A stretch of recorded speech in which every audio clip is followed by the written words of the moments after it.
Welcome in to Check the Mic. Steve Palazzolo Sam Monson live on YouTube. I'm coming at you from the studio. What is it today? Antonio Cromartie studio in part with Huggies. Sam's coming at you from somewhere in Connecticut. Sam, how we doing? Not bad, not bad. Yeah, from the old man's setup over here, which unfortunately, I guess, fortunately in our case now, but unfortunately for me, generally is it's like better than my setup at home. It's good. He's got the professional setup going there. Uh-huh. It's tough to figure out where my eyes need to be because I got to be, the camera's pointing to you, but your video's all over the place compared to me. So I'm listening, even if my eyes are wandering all over the place here. Yeah, it is awkward. We got the little camera here is not where it normally is for a computer, so I'm like looking further down, and I was trying to tilt the thing down, but if I shift to the little app that controls the camera positioning, it freezes. So I've decided to stop doing that now, and we're just stuck with this as an orientation. As we are often told, headspace is a personal preference, and currently, due to technical limitations, my personal preference is for about 50% of the screen to be headspace. It's a lot of headspace there. A lot of headspace. But we're going to make do. It's travel season. Ironically, I'm the one not traveling this year. So it's a strange week because we already had the 3 games yesterday. We did not end up previewing them on Wednesday because, look, some ugly football we were going to preview, and that actually occurred yesterday. But we'll review all 3 of those Christmas games on Monday morning with the full review show. Sound good? Yep. All right, so we're going to go through the rest of the slate. You want to give us a little pick update here? Yeah, I just checked that. We're still with the three survivors are still exactly as they were. I felt like this was the case last week, and it did, in fact, turn out to be the case once I checked. Also, by the way, the Christmas games threw me off. I forgot about them in terms of entering my picks until the first game was like 10 minutes in. I'm like, all right, well, that's 0-1. You just missed that? Yeah, forgot to enter a pick before the game had begun, so lost that one. Anyway, point is, in the last week and yesterday, my charge for the title it's crumbled. It's fallen apart. I'm the 2023 Eagles, and I've gone from being tied at third at one point to now tied for 33rd, I think, or 32nd or something. So absolute train wreck. Maddox 29. 2-game lead, commanding lead at the top, though. He is now emerging as it's his to lose, really. That's what we're saying. It's his to lose down the stretch. But a new competitor in second, Josh Zodi, who I don't recognize as having been up at the top at any point up until now, has had last week, when I had a terrible week, he had a 12-win week, which I think was basically as good as anybody. So a ton of people had good weeks last week and jumped me. All right, well, I don't know where you and Harry are, but you're much lower down than that. I am much lower. Let's see. I'm now tied for 248. Okay. A little ahead of Harry. I have 115. He's in like the 260s. Let's see. 266. He has 113. I'm up 2. This includes Christmas. This is up to date here after a 2-1 Christmas for both of us. So, you dropped off, but not far enough. Yeah. Not as far as us. No. All right. You ready to go? Did you have a good Christmas? Small talk. It's pretty good. It's a lot of family. The whole family's in this house. So there's 3 children my level. So my brother, my sister, all of them are now married. There's a baby. There's my child who's currently refusing to get out of this room. So it's just asleep on a bed about 8 feet to the right. It's chaos. I love it. That's great. I mean, it's my house every day. So I know. Yeah. I couldn't be doing this. Chaos though. Good chaos. Gotta love it. All right, man. Let's get into the rest of the slate. By the way, picks up tomorrow. Back to Saturday games for the rest of the last 2 regular season weeks here. The next game picks up tomorrow, 4:30. Houston Texans at the Los Angeles Chargers. The Chargers favored by 1.5, over under of 39.5. And it's 11-4 Chargers. It's the 10-5 Texans. We're now to the point of the season where it's kind of fun. We've got this potential playoff preview, 2 playoff teams. We already know that we're not going to see the Chiefs. We might not see the Ravens, and it's all these other teams coming in. But Texans hot, Chargers hot, meeting Saturday afternoon at 4:30. Yeah, it's a fun game. Like all of a sudden, these two teams have gone from like Houston. There's going to be a couple, I think, that teams that are genuinely sort of scary, deserving teams that just miss out. And Houston looks like they may end up being that team unless they end up getting a win here and really putting themselves back into it. But, the Texans went on that run where their defense has been absolutely terrorizing people. They've been destroying teams. The offense is dangerous. It might not be as good. It might be capped because of that offensive line not being in great shape. But CJ Stroud is capable of those huge plays. He's also capable of those clutch plays. Like some of his best NFL throws are on 3rd and a mile consistently. So if they got into the playoffs, they, I think, would be a really dangerous team for anybody. And yet they may end up missing out. Meanwhile, the Chargers have somehow, despite their offensive line, Justin Herbert playing at this absolutely absurd level, just seems capable of dragging them there. And look, their defense is really good as well. It's not at the Houston level, but it's a really good unit.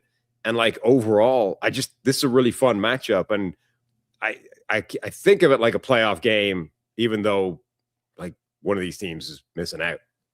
Houston, they'll both probably be in the playoffs here, Sam. With Houston winning in, or Colts loss. Oh, that's right. I'm looking at the in the hunt graphic, which actually includes the wild card team being in it. Yeah. Houston's going to be in most likely. I was reading them as on the bubble rather than in the 7 seed. My bad. All right. It's Stevens Day, Boxing Day, day after Christmas, but we're looking at a potential playoff. Well, that explains why it feels like a playoff game, because they should both be in the playoffs, that barring catastrophe. It is one. The Chargers, I don't believe they have a path. I mean, I guess they technically have a path to the number 1 seed. If they win out, New England loses 2. If the Jags lose at least 1. But the Chargers still have a path to win the AFC West. If Denver already won last night, but if Denver was to lose, if the Chargers win out, which is this game and then next week against the Broncos, I believe they win the AFC West. So Chargers are on a roll right now. You mentioned Herbert and what we've seen these last few weeks with him. Remember the Eagles game on Monday Night Football, where it's just a difficult offensive performance, but he's sitting there getting pressured 50, 60, 70% of the time behind that bad offensive line, but still finding a way to help lead the overtime win. As you mentioned, the defense is a huge part of this as well. Yeah. The Kansas City game a couple weeks ago, where it's another struggle, but 2 out of 2, 3, 4 big time throws from Justin Herbert to give them a chance. And then they really cooked last week against Dallas. Now going up against that Houston defense. So you have 2 good defenses. And this is why it's a fun year, Sam. Most of these teams are more defined by their defense than their offense, or several of the teams in the playoffs, particularly in the AFC. When we talk about the Broncos, the Texans, the Chargers, just known for their defense more than their offense, which is going to make this, I think, a unique playoff season. And then, these two teams, defense-minded, defense-first type of teams, where they certainly have the quarterbacks in Stroud and Herbert who can get hot and go on runs here.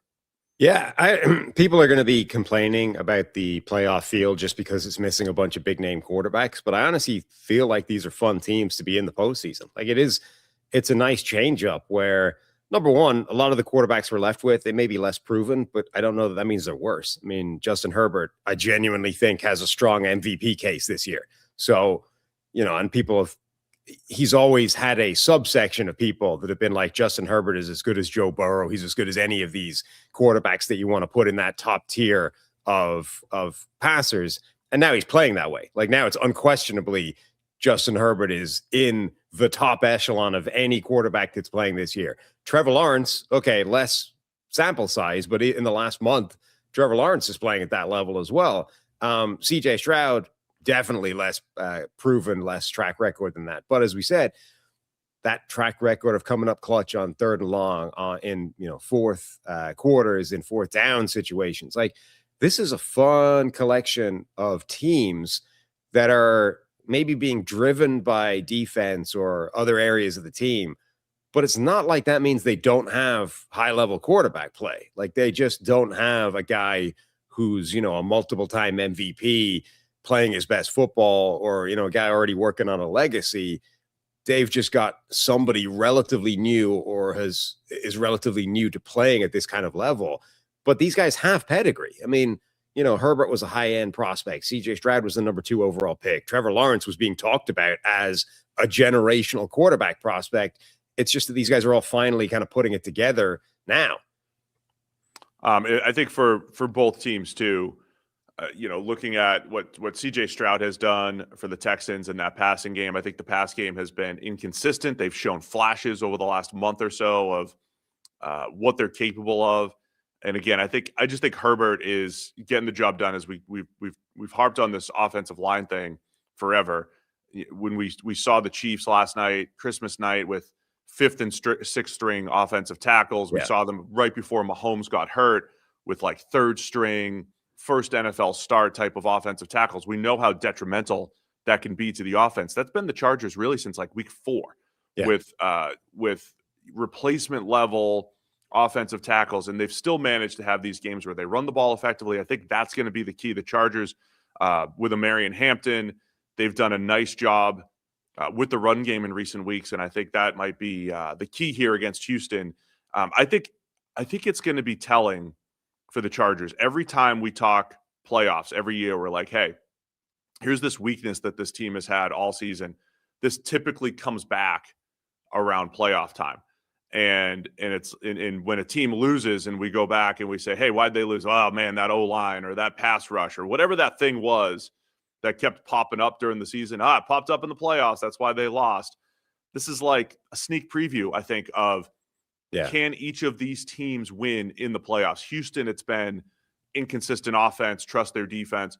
Chargers, inconsistent offense, trust their defense. But then these spurts of, man, that pass game, that run game can really get going because they do have some playmakers if they can overcome the offensive line. So game plan-wise, I want to see, can the Chargers find a way to protect the O-line against this fierce pass rush of the Texans? Particularly when it's basically the same Achilles heel for both teams. And okay, maybe Houston's pass rush is better equipped to expose it from the Chargers' point of view on that side of the ball. But basically both these teams have quite a similar, potential Achilles heel in the postseason. Is, can they survive against good playoff caliber teams with that offensive line? It's a difficult kind of conversation to keep talking about through the season, because on the one hand, there are teams where, like, number one, when your offensive line is as bad as certain offensive lines are, like the current version of the Chargers line, Ben Baldwin, I think that composite that he puts out there that's got like PFF, ESPN, SIS, maybe whoever else is in there, like, that says the Chargers have the worst pass blocking in the NFL, like the worst. So for Herbert to be playing the way he's playing, regardless of what kind of box score stats you're looking at, but like, just watch the guy play. For him to be making the plays he's making with what is at least via one composite score, the worst pass blocking unit in all of football, is ridiculous. And the question is, well, can you do that against Houston, who have one of the best pass rushes in the NFL? Can you do it against a series of teams you're going to be playing against in the playoffs, and not just do it once, but do it the next week and the week after that, and, go on that kind of run? On the one hand, it feels kind of silly to just keep harping on it. Like, well, this line, number one, it stays this bad, right? It's not changing week on week. So it is one of the most important variables every single week. And number two, I think you've seen with teams out there, like Minnesota is a good example. Like when Darisaw plays versus when he doesn't, it changes the entire game, regardless of which one of the quarterbacks they have out there. But on the other hand, you do have teams where they can lose like a high-end starting caliber tackle. They can lose 2 of them and nothing changes. Like the wheels don't wobble. Like New England lost Will Campbell. They then lost their right tackle as well. It's like Drake May looked the same. Didn't change anything. So it's kind of frustrating to be like, this is a really big part of this game. And then a guy like Herbert or Drake May goes out there and you won't notice that their left tackle is missing or that their right tackle is missing and they're down to 3rd strings across the offensive line because they're just playing at that kind of level. It's this really sort of, it's a great example of like the complexity of this world where on the one hand, an offensive line is a huge variable in winning football games. On the other hand, it is kind of a quarterback controlled data point. And if the quarterback just decides he's going to play out of his mind, or not care that he's under pressure, they can offset almost all but the worst offensive lines. Before we make our picks here, just to put some perspective to recent years or even the last 15 years where there's been a team with awful pass protection up front, but still had success at the quarterback position. Remember Brock Purdy a couple years ago with the 49ers, at least by PFF metrics. I'm not sure where some other metrics where they weren't a great pass blocking line, but still extremely successful and went to the Super Bowl. That particular year, we were like, hey, the Shanahan scheme might not need a great offensive line. They're finding a way to get past this. So you have the Brock Purdy year. You have multiple years of Joe Burrow. Yeah. You have early career Justin Herbert, too. Herbert still had great production. Remember, early in his career, he's dealt with bad offensive lines before they invested in Rashawn Slater, in Joe Alt, and they got it back on track these last couple seasons. So Herbert's had success in this type of situation before. So you have Brock Purdy, Joe Burrow, Justin Herbert, and then I'll go way back to 2011, the Eli Manning giant Super Bowl run where they were going deep drops, old school, like run and shoot type of offense, and still he's getting killed and still making big time throws and going to the Super Bowl. So those are the couple poor pass blocking offensive lines that I feel like have been overcome in the last 10 to 15 years. Yep. All right. Chargers favored by 1.5. It's an over under of just 39.5 per FanDuel. So where are you going to go with this one? I'm going to go with the Chargers. I've been won over by this Justin Herbert run recently. I think he's playing absolutely spectacular football. I think he's playing better than the stats would indicate. You know, some of the plays he's making under pressure. I forget who it was. They had like a composite of the play. Ollie Connolly maybe had a composite of kind of the plays that he was making from what he termed a muddy pocket, what I would term a fully collapsed pocket on most occasions. Was just nuts. I mean, he's playing out of his mind. Now the Houston pass rush is a completely different animal, and maybe that's the level that they run out of gas or that the wheels fall off this thing. But up until I see that's the case, I'm going to go with the Chargers. All right. Give me, so you're sticking with this little Chargers run here. I'm going to go Houston because I've been a Texans believer for the majority of the season, except for that 1 or 2 weeks maybe where I jumped off the bandwagon. So let me stick with Houston here. If they win, they're in the playoffs. There's also another scenario where like 7 other things happen and they get in based off of strength of schedule, whatever. If they win, they're in. If the Colts lose, they're also in. And I think not that these teams, they're not necessarily slated to play each other. There's definitely a scenario where they could play each other in round 2 if the Chargers win this week and next week, and they end up with like the number 2 seed in the AFC. But it could be like an AFC championship preview here. But I'll take Houston, as will 10-year-old Harry, who did get his picks in this week. Nice. All right, that's Saturday at 4:30. Then we have Saturday night at 8 p.m. Green Bay Packers hosting the Baltimore Ravens. Packers favored by 4.5 here. Over under just 40.5 because we've got some quarterback questions. We have Lamar Jackson doubtful for this game, and we have both, as of right now, we're sitting here on Friday morning looking at Jordan Love and Malik Willis, the top 2 quarterbacks for the Packers, at questionable. Jordan Love got concussed last Saturday against the Bears. Malik Willis came in, got hurt just before overtime in that game. So interesting. Looks like a great game for Saturday night. We could be looking at Tyler Huntley for the Ravens, and then the third-string quarterback who could be starting for the Packers is Clayton Tune. Yeah. And that, like, Tyler Huntley against Malik Willis would still be quite fun. Tyler Huntley against Clayton Tune definitely loses some love from the game. Although, having said that, the last unproven / bad quarterback that Matt LaFleur got to work with that everyone was expecting to be awful was Malik Willis. So, maybe this becomes another feather in the cap of Matt LaFleur that actually he's the quarterback whisperer. Kevin O'Connell got that shine for a while, and that seems to have come off now that J.J. McCarthy and Max Brosmer are the tools he has to work with. What if actually Matt LaFleur was the guy all along? And he can make it work with any quarterback. He can resuscitate the career of Aaron Rodgers by just making him do the things that he doesn't want to do. And then he can turn to Jordan Love and take this radical ball of clay and turn him into a high-level quarterback. And then when he goes down, we'll turn Malik Willis into a functional quarterback. I mean, that would be the true masterpiece would be turning Clayton Tune into something based off what we've seen from him so far in his career. I mean, that's the real story, though. Like, yeah, that's the story of this game. Look, I mean, we'll see if Willis ends up playing or if it's Tune, but it really is like what can Green Bay do at the quarterback position, whether it is second or third string. absolutely. I mean, look, this is late NFL, weeks is you just get this series of no quarterback situations. It's also a strange game because the Lions really struggled yesterday on Christmas and got the loss against a Vikings team that had 3 net passing yards. Again, we'll break down and recap all of the Christmas Day games on Monday morning on the review show. The Packers have clinched a playoff spot.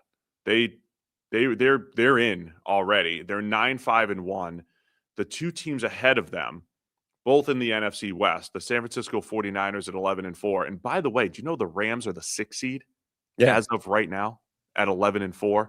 So the Packers are in and pretty much nothing to play for over these next 2 weeks because I think they're 100% locked in. Well, that's why it's Clayton Tune. It's not right? 100% locked in. I don't think if the Rams were to lose out or the Niners were to lose out, but like they're pretty locked into the 7 seed here. I think that I think that's why Malik Willis isn't playing. Remember, he got hurt like on the sack late in regular in the regular, what's the word I'm looking for? Regulation. Last game, and then came back for the overtime stint, gutting through what he was dealing with. That always feels to me like, well, if you could gut it out during the game, you could probably play the next week if you had to. But it's like, yeah, technically they could, but let's just play Clayton Tune. There's also a potential path. Let me see, the Bears at 11-4. There's still a path where they win the NFC North. The Bears are playing the 49ers and then the Lions. Those are no gimmies, even though the Lions are eliminated. There's still a path. So it's not that they're playing for nothing, but they're sitting here at the 7 seed. So I don't want to put it as like, well, the Packers are just going to like rest starters over the next 2 weeks. If they win their next 2 and the Bears lose their next 2, they win the NFC North, and then they could have the 2 or the 3 seed or whatever it might be. So all of that stuff's still in play. The Ravens, though, playing for their playoff lives. They're just trying to get to next week for a win-and-in game against the Steelers.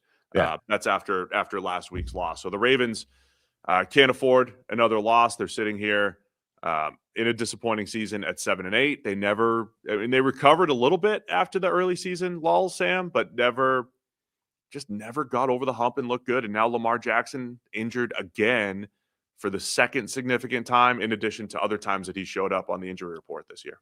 Well, that was the point, is they recovered to the point where this was very doable from their point of view. They were just never good. Like that was the issue, is that, their schedule was going to improve. Their situation was going to get to the point where this was always eminently achievable. But at some point you have to actually play good football for that to happen. And they never did that, whether or not Lamar Jackson was in the lineup. And you also have this weird world where, okay, obviously the injury now is severe enough to take him out of games, but how injured was he previously when he was playing, but quite clearly visibly wasn't the same guy, whether it's like just eyeball test of he doesn't quite look as dynamic before, or, when the broadcast is pulling up like average mile per hour figures and he's running like 5 miles an hour slower than he's done in the past. Like, that suggests that what he's been working with is significantly less than what he's dealt with, or than what he's capable of physically. And that's outside of the games that he missed and, came back and then was working with. Like, I don't know that we've ever seen this season basically fully healthy Lamar Jackson. And even if we have, he certainly hasn't played at that MVP caliber level for most of this year, even when for quite a stretch, like the stats look great. Because remember, there was like a run of, he played, he came back, and all of a sudden he had like a glorious touchdown to interception ratio. And there were people like, look at the numbers. Yeah, just that stat looked good for a while. Yeah. Right. And it's like, look at these numbers. You're telling me Lamar's still not. Yeah, I'm telling you that he's not playing very well. And I think most people that have watched him would agree with that. So, yeah, the Ravens have just had this weird season where it started off terribly because they played a sequence of really good teams. And then they Then they had a cakewalk of a schedule for a while, which sort of bounced them back to within a shot of the division, 500 type of record. And then down the stretch, they just look like they're going to come up short because they have never played good football this year. And that includes, for Baltimore, it's not just Lamar being inconsistent, playing injured, not having that true run game component, or at least run threat component that they've had in the past, but the defense has absolutely disappointed. And that, did it get better at some points? Yes. But it's another one of those, like when they needed to against the Steelers, remember, they were the team where we said, hey, Aaron Rodgers is the best. That's the best he's looked in 4 or 5 years in a pretty much in a playoff caliber must-win game. So Ravens are running out of time. So they need to win this one. I think just when we're talking about watching this 8 p.m. on a Saturday night, I think the strategy of Huntley, like Huntley came in, played well last week. He's had other stretches of good play throughout his career. Certainly not as good as Lamar Jackson, but he can run a little bit. He can distribute the ball. He can get the ball outside to Zay Flowers, who's overall played pretty well despite having more fumbles than touchdowns. Weird season for him. Huntley can play fine. And on the Packers on the other side, whether it is Malik Willis, again, if Willis starts, it is a fascinating story that Matt LaFleur has gotten a very good play out of him across multiple stretches. Yeah. And if it is Clayton Tune, he's a guy who had some talent coming out of Houston, struggled in a few starts with the Arizona Cardinals. But again, if they, find a way to get him on track against still a struggling Baltimore pass rush, whether it's Clayton Tune or Malik Willis, kind of a fun matchup with playoff implications for both teams. Malik Willis, it's an amazing story based off, again, I think people need to go and remember just how bad he was in Tennessee. Because he was a weird case where, remember, that was the crazy draft season where nobody liked any of the quarterbacks. And because nobody liked any of the quarterbacks, but traditionally quarterbacks go high in the draft, basically all of these guys at some point were being talked about. He could sneak into the bottom of the first round, right? There are mock drafts out there where Malik Willis was like the number 1 or the number 2 overall pick. And obviously that didn't happen. But even very close to the draft, there were mock drafts out there that had Malik Willis sneaking into the bottom of the first round because he's crazy athletic. He's got a cannon of an arm. Like, the tools were there for him to work with. And then obviously he ends up sliding all the way to where he did. And then he gets game time in Tennessee. And it's like, oh, this is just not functional. Like, you can't play like this. Like, you have nothing in the pass game. You are one read scramble. This is all, like, this cannot work. And he went from that, so that, like, the time, all right, you're not starting anymore. You're just consigned to bouncing around a roster. And then Green Bay, of all teams, decide, you know what? I've seen something in that kid, right? This guy that looked so bad that he couldn't possibly play football anymore. Green Bay was like, I think we need to bring him in. Go and get Malik Willis. And then very early on, they had to turn to him for 2 games because Jordan Love gets hurt. And he looks like a completely different player, like absolutely transformed. And then that continued. That didn't look like it was just a 2-game random blip where you can construct a game plan around this guy and make it work. Every time they've had to turn to him, he's looked pretty good. So all of a sudden, in this world of reclamation projects and where are the starting quarterbacks and how do we get our guy, Malik Willis he's scheduled to hit free agency, right? This is the last year of his rookie contract. I wonder how much money he could get this offseason if you get another game maybe where he looks pretty good. And even if it is all Matt LaFleur making the magic work, like, he could be earning himself a lot of money in this landscape where teams like Minnesota are, casting around being like, man, I don't know, where are the options? Like, I don't like any of these potential solutions, and all of them cost a ton of money. Yeah, I think we'll talk about this a lot during the offseason. Mac Jones this year and Malik Willis this year. And Malik Willis, it's really been over the last 2 years, I would say, where every time he's been out there, he's played pretty well. Those are the 2 names that come up who Mac Jones would take a trade. Malik Willis would be available. If we think about the options in the draft, the options in free agency, their names are going to come up, right? And Justin Fields just got $14 million last year on a 2-year deal, which wasn't crazy. Like, it wasn't a wild, it's not a wild number. It's not a crazy number. Didn't work out, hasn't worked out for the Jets. Those aren't crazy numbers here. And I think we'll be hearing more about those names. as potential quarterbacks here. All right, man. Let's make some picks here. Green Bay by 4.5. I think this could be some wit out depending on who's going to be playing here. But where are you going to go with this one? Yeah, if we get Malik Willis, I would definitely pick Green Bay. If it's Clayton Tune, I think I would flip that and go with the Ravens to cover. Yeah, I'm similar. So I'm going to put Baltimore in right now. I might end up flipping that in the app, depending on what they have there. Harry's going to take Green Bay. I'll give him the lowdown on the quarterback situation. Not sure he's up on all of that. Shout out to Mohall in the chat, by the way. Santa Mohall. Always gifting some memberships to our viewers and listeners here. And he's thrown 20 more gift memberships out there. He's done that a couple times. So shout out to one of our power listeners, power viewers here, Mohall. The legend. Gifts. Yeah. And you guys can all check out all of the membership options. We'll probably do some kind of watch along during the playoffs here. Maybe the national championship game in college. We got to get Sam watching the national title game for college, which, by the way, takes like 7 hours. So it's so many ad breaks. You got the ad breaks and you got the bands at halftime. It'd be like a 5-hour stream. So it'd be like a good trial run for the Super Bowl for us. So membership perks, you can check them all out here on YouTube. All right, let's go. Another one of the best games of the week. Philadelphia Eagles at the Buffalo Bills. Bills favored by 1.5 here. It's a fun game, obviously, with two of the better teams in the league. Eagles at 10-5, Bills at 11-4. Two teams. This was almost the Super Bowl matchup last year, right? The Bills were right there at the AFC Championship at the end, trying to figure out, hey, who's going to go and play Philadelphia.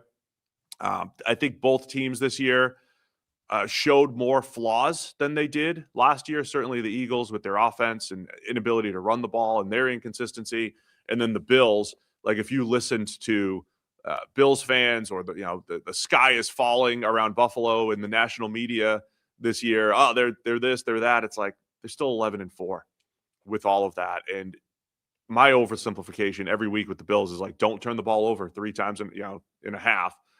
And whenever they avoid doing that, they're pretty much the same team that they've been the last few years. So it's a fun matchup. Eagles and Bills Saturday, and it's Sunday at 4:25. It is in an isolated window. It's basically an island game. It is going head-to-head with the other monster 4 o'clock game in the 4:05 window, which is Giants-Raiders, the battle for the number 1 overall pick. So we're looking at another pretty much island game here for Eagles-Bills. Yeah. I think this game, I think we're kind of we know what the Bills are, and maybe it is more flawed than it's been the last couple of years, but I think we're comfortable that they are capable of beating pretty much anybody. Obviously, they're going to be a playoff team, and we're sort of fairly set with what Buffalo is. I still think we're very much up in the air on what exactly this Philadelphia Eagles team is right now. They've had this weird run where they go and murder the Raiders. You're like, yeah, but is that just playing the Raiders? And then last week, it was more like, well, for the first half, they didn't get anything done. And then the second half felt a lot like last year where they would just turn the screw on teams and eventually you'd get a big Saquon run, you get a big play, and suddenly the score is like, blows out before you know it. And it's like, okay, that is quite impressive. And it felt like they were able to consistently do that last year. Like every week, maybe the first half would be rough, but eventually the longer this game went, the more the Eagles would just get a couple of huge plays, largely from Saquon Barkley. And they would just keep beating these teams late in the game. I don't know if they're there this year. Like, was that a version of they've sort of rediscovered last year's ability to do that? Or was that, Josh Johnson came in the game and threw a ridiculous interception and that's how that starts, right? So I think the Bills is a good test of like, actually, where are you, Philadelphia? Because for a couple of reasons. Number one, they're a better team than the last 2 teams they played. Number 2, the Bills defense, I think, is more vulnerable this year than it's been. And you can get after them in a variety of different ways, actually. So if that was for real last week, right? I'm like 2 weeks, I guess, but last week in particular, like if Philadelphia has kind of rediscovered their ability to just lean on teams and eventually break them down attritionally over the course of a game, then Buffalo's a team you should be able to do that against. But if it wasn't real, and actually you just played the Raiders and then Josh Johnson, well, then that kind of comes back down to earth this week because now you're facing a Bills defense, which, okay, it's more vulnerable, but it is still experienced. It does still make plays when it needs to. It is still quite turnover happy. Like you can, they might run afoul of this team, and they're well coached, which means they understand that all you're going to do is run these ISO routes on the outside and then hope Saquon Barkley breaks one. So like they're a team that understands how to defend the telegraphed nature of this Eagles offense. Just to bring up 2023 again, because we do this every week for the Eagles. Here's the stretch, and let's discuss really quick like the similarities and differences. That year, the Eagles were 10-1, best team in the league, and they had just beaten the Bills 37-34 in a great game. 425 window. It's late November. Outstanding game. Fun back and forth matchup there. The Eagles got the win. And at the time, it's like they had just beaten the Chiefs.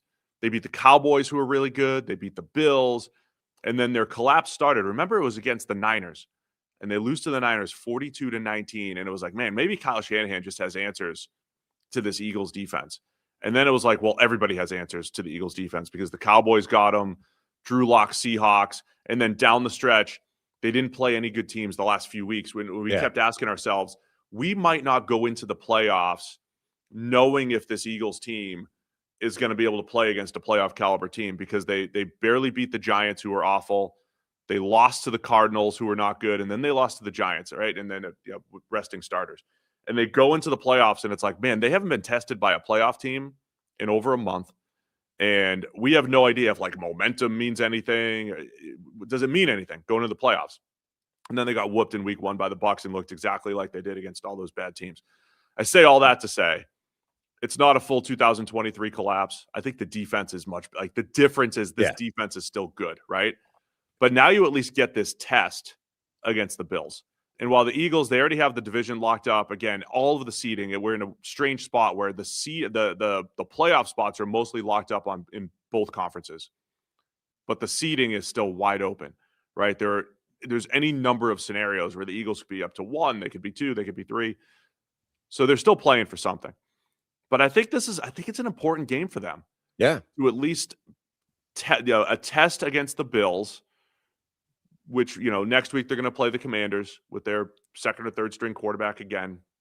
So this is like their last test before the playoffs to say, hey, we could still do this. Because a month from now, Sam, if the Eagles are back, if they're going to the Super Bowl, would we be shocked? No, I mean, I wouldn't be shocked by that, but they've been sleepwalking just enough that you're not expecting it, but everything's so wide open. I think it's a really important game for the Eagles to show that they can play against a good team. And it also could be this narrative-like game where the Bills have struggled in the first half for the most part. They flipped it last week, struggled in the first half. So they've been streaky, right? Second half, they turn it on. The Eagles have been extremely streaky, especially on offense, right? They have this, 10 to 15 play stretch where it's like AJ Brown, big plays, chunk plays, and then they disappear, go 3 and out a bunch. So that's going to be interesting too, because both teams have been streaky, come and go. So I wonder if this is one of those games where like the Eagles get up 17-3 and then the Bills make their second half comeback, and it just kind of matches the way a lot of the season's gone for both teams. Yeah, it'll be interesting because I think it's a good test for Philadelphia on both sides of the ball. You've got that Philadelphia's streaky, inconsistent offense that tends to catch life for brief periods of time against Buffalo's defense is interesting. And then the other side, as you said, a differentiator for Philadelphia this year is that Vic Fangio defense is much better than it was the last time they collapsed. Having said that, look what the Bears did to them. Like it's shown weaknesses in recent weeks, or some recent weeks, when you're not playing the Raiders, that are potentially vulnerable. And, obviously whatever Buffalo's problems are, they're capable of going out there and putting up points on anybody. Like Josh Allen, James Cook, they've got devastating players that can put up points in a hurry. So it'll be a test on that side of the ball as well. I think it's a really good barometer game for how good this Eagles team actually is. Can they realistically come into the playoffs looking to defend, or are they an also-ran? I think almost regardless of what happens in this game, Buffalo is capable of doing, of going anywhere. I don't know that the same thing is true with Philadelphia. fun game either way. The Bills are pretty much out in the AFC East. Any win by the New England Patriots against the Jets or Dolphins over the next 2 weeks, or a Bills loss, and the Patriots have the AFC East. Seeding in the AFC, though, we've talked a lot about, look, is Pittsburgh potentially hot right now and going into the playoffs hot? Yeah, there's a chance. But it looks like the 5 seed and going to Pittsburgh is favored, right? It's preferred, is what I should say. Not that, I mean, if the Bills go to Pittsburgh, go to Jacksonville, even if they go to New England, I think they're favored in all those games. So I don't think it's a huge deal, but I think of all those choices, you would rather go to Pittsburgh, especially given their recent playoff history and the way that defense, can come and go week to week. But so the Bills, my point is, they're still playing for something, still want to win, even though the division and hosting a game is probably out of the question here. Yeah, the gap between Pittsburgh and everybody else does seem to be narrowing in recent weeks. But I think of all the teams that you could potentially land up playing in as a wild card team, I think they're definitely still looking like the one you would want to draw. Just the weird thing about some of these awesome games, it's like there's stuff on the line, but not as much. I think a couple of years ago we got that Ravens-Niners game. They looked like the 2 best teams in the NFL. In 2023, we got that Christmas night game between the 2 of them, and it was like, this is a potential Super Bowl preview, a lot on the line for both teams, and we don't have as much of that also, in these games, but it's still a good test for both of them. They're also weird stuff that I don't know that NFL teams even care about. Like, obviously, everybody on the outside and fans is like, you want to play Pittsburgh. You don't want to have to go and play one of these other teams. The Steelers don't look great. I don't know that NFL front offices even care about that. Like, they just want to win the games, right? Winning, they play to win, right? They're going to play to win regardless. Yes. In their minds, the momentum, whether or not that's a real thing, the momentum gained by simply winning another football game is like, that has a greater weight in their mind than the win being the thing that might draw you the Steelers in the playoffs. Like, I think they believe that that's a bigger variable going into that game than the fact that the Steelers might not be anywhere near as good as these other teams, which everybody else would see as the bigger variable. Yeah, I only bring it up more from a fan and I think you're right. It is a big, it is an important thing. I just don't think they think it is. Yeah. I think they play to win regardless. And then, like, the Bills will have a decision next week where they say, are we better off resting players? Because they had, half their teams questionable this week. Right. They're going to play the Jets next week, and the Bills are going to have a decision. Do we care if we're the 5 or 6 seed, or would we rather rest up, right? That'll be their decision. As far as this week, they're playing to win, right? They're playing to win.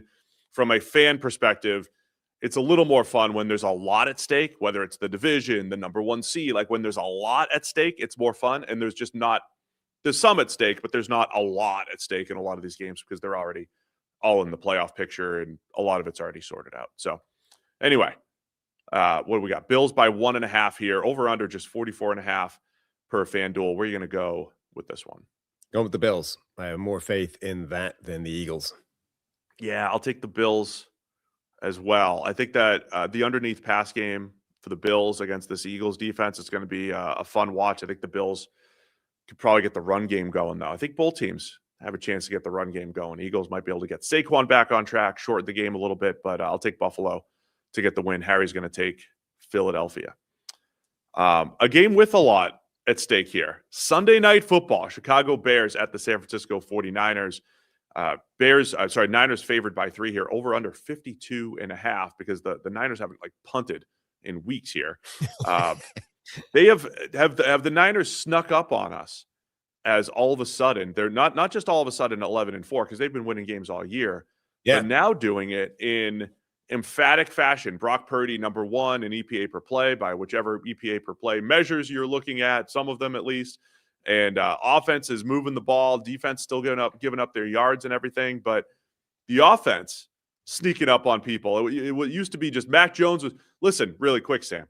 We're not too far removed from Mac Jones holding the fort and people just spit and take, he should be the starter. He's better than Purdy and everything. Well, Purdy's healthy now, and he is absolutely was dealing on Monday night against the Indianapolis Colts. So this should be a fun Sunday night game here. They're an interesting team because, as you said, they've been winning all through the season, even with a lot of offensive players hurt. And obviously, the kind of critical blows, or what felt like the critical blows for this team, came with the defensive superstars. Nick Bosa, Fred Warner, those guys going down.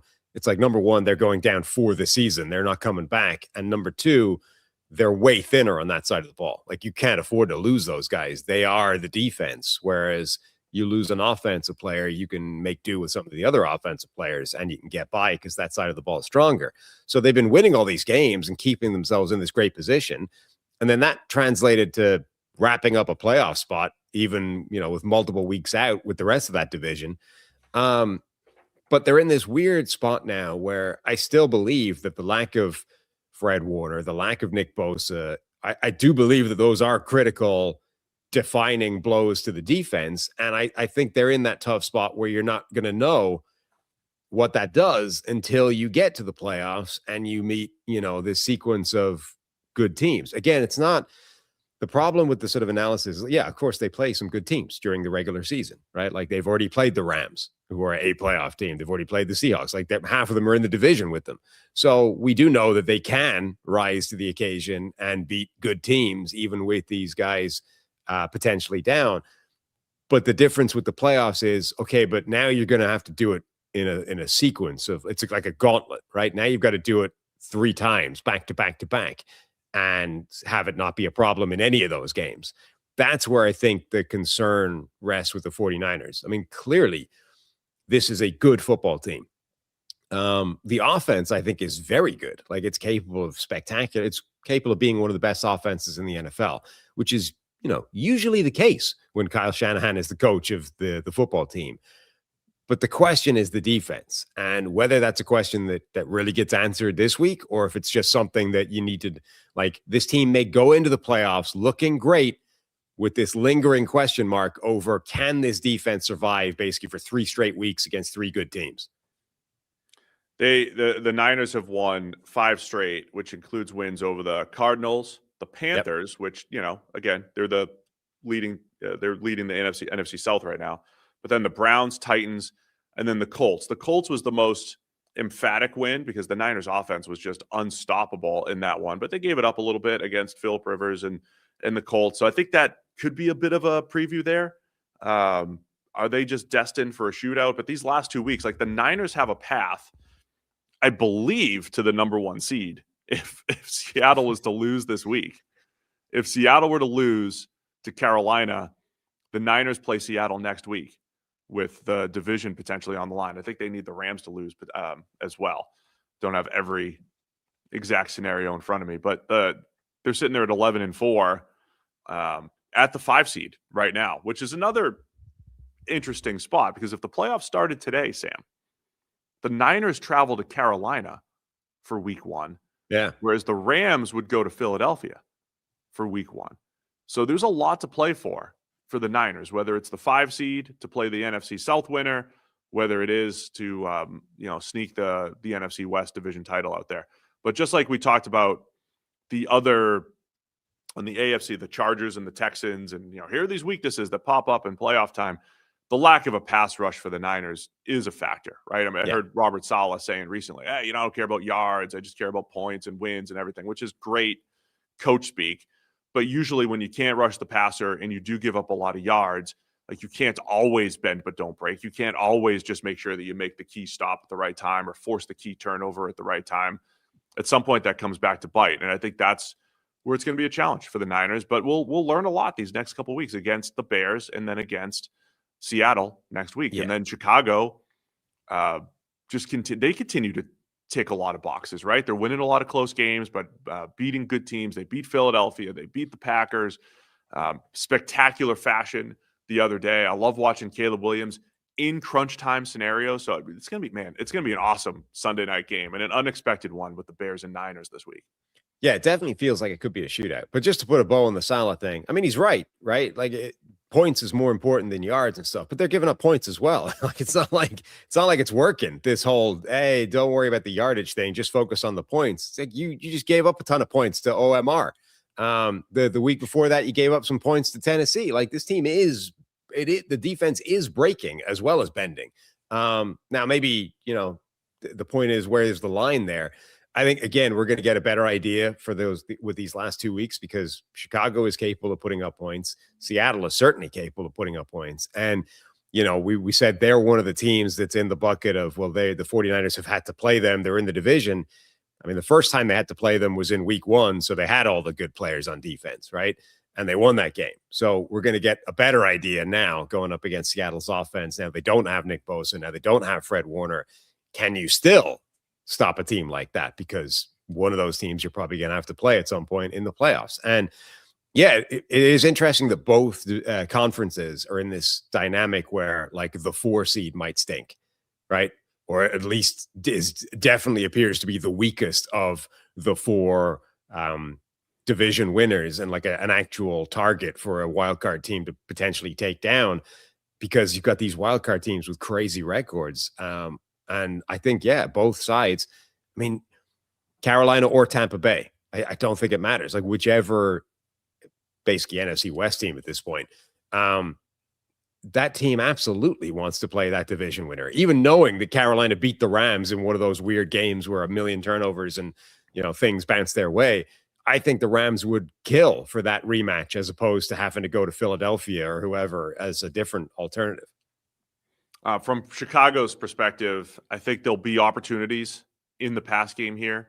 And look, I think for the Bears to hit their ceiling, I love what they've done with the run game. I love what they've done in crunch time. I love the throws that Caleb Williams made in the fourth quarter and overtime, especially the game winner to DJ Moore, and he's done that at other points during the season here. If Caleb Williams can be a little bit more consistent early in the game, hit the open throws, hit what's there, I think there'll be some opportunities here against the Niners. And if the Bears are going to reach their ceiling, I think it's Caleb Williams putting together a complete game, and their run game, their pass game, hit what's there, hit their young playmakers against this Niners defense. And then the challenge, I think, for the Bears is to continue forcing turnovers. They've been one of the best teams in the league at forcing turnovers. That's always one of those things that's like, can you always do it, right? We say this every year. It's like, good job, but can you always keep that up against the Niners team, where, again, Purdy's doing a really nice job. Both quarterbacks avoiding sacks. Purdy's been the best in the league at avoiding sacks. That's a big part of his EPA per play being so high. George Kittle looks outstanding, and I think you forget that sometimes, the impact of the elite tight end when he is just unstoppable. So the Niners moving the ball through the air, difficult pass catchers to cover. The Bears, they're going to have their opportunities in the pass game as well. I think we're looking at an awesome Sunday night game and a huge test for both teams. Bears have the Niners and Lions. They might have the division locked up, Chicago, if the Packers lose on Saturday night. But again, number 1 seed for both teams. Number 1, 2, 3 seeds all in play. The division's in play for the Niners. There's a lot at stake here, in addition to just both teams trying to prove, right? The Niners have been an afterthought most of the year, where and even though they're coming back, right? They were just in the Super Bowl 2 years ago, right? And then the Bears, everyone always has questions when a new team arises, right? Yeah. New team's here. Prove it. Prove that you belong. Prove that you're not a fluke. So huge game for both teams, I think, because it's unexpected that both teams are sitting here with so much on the line here in Week 17.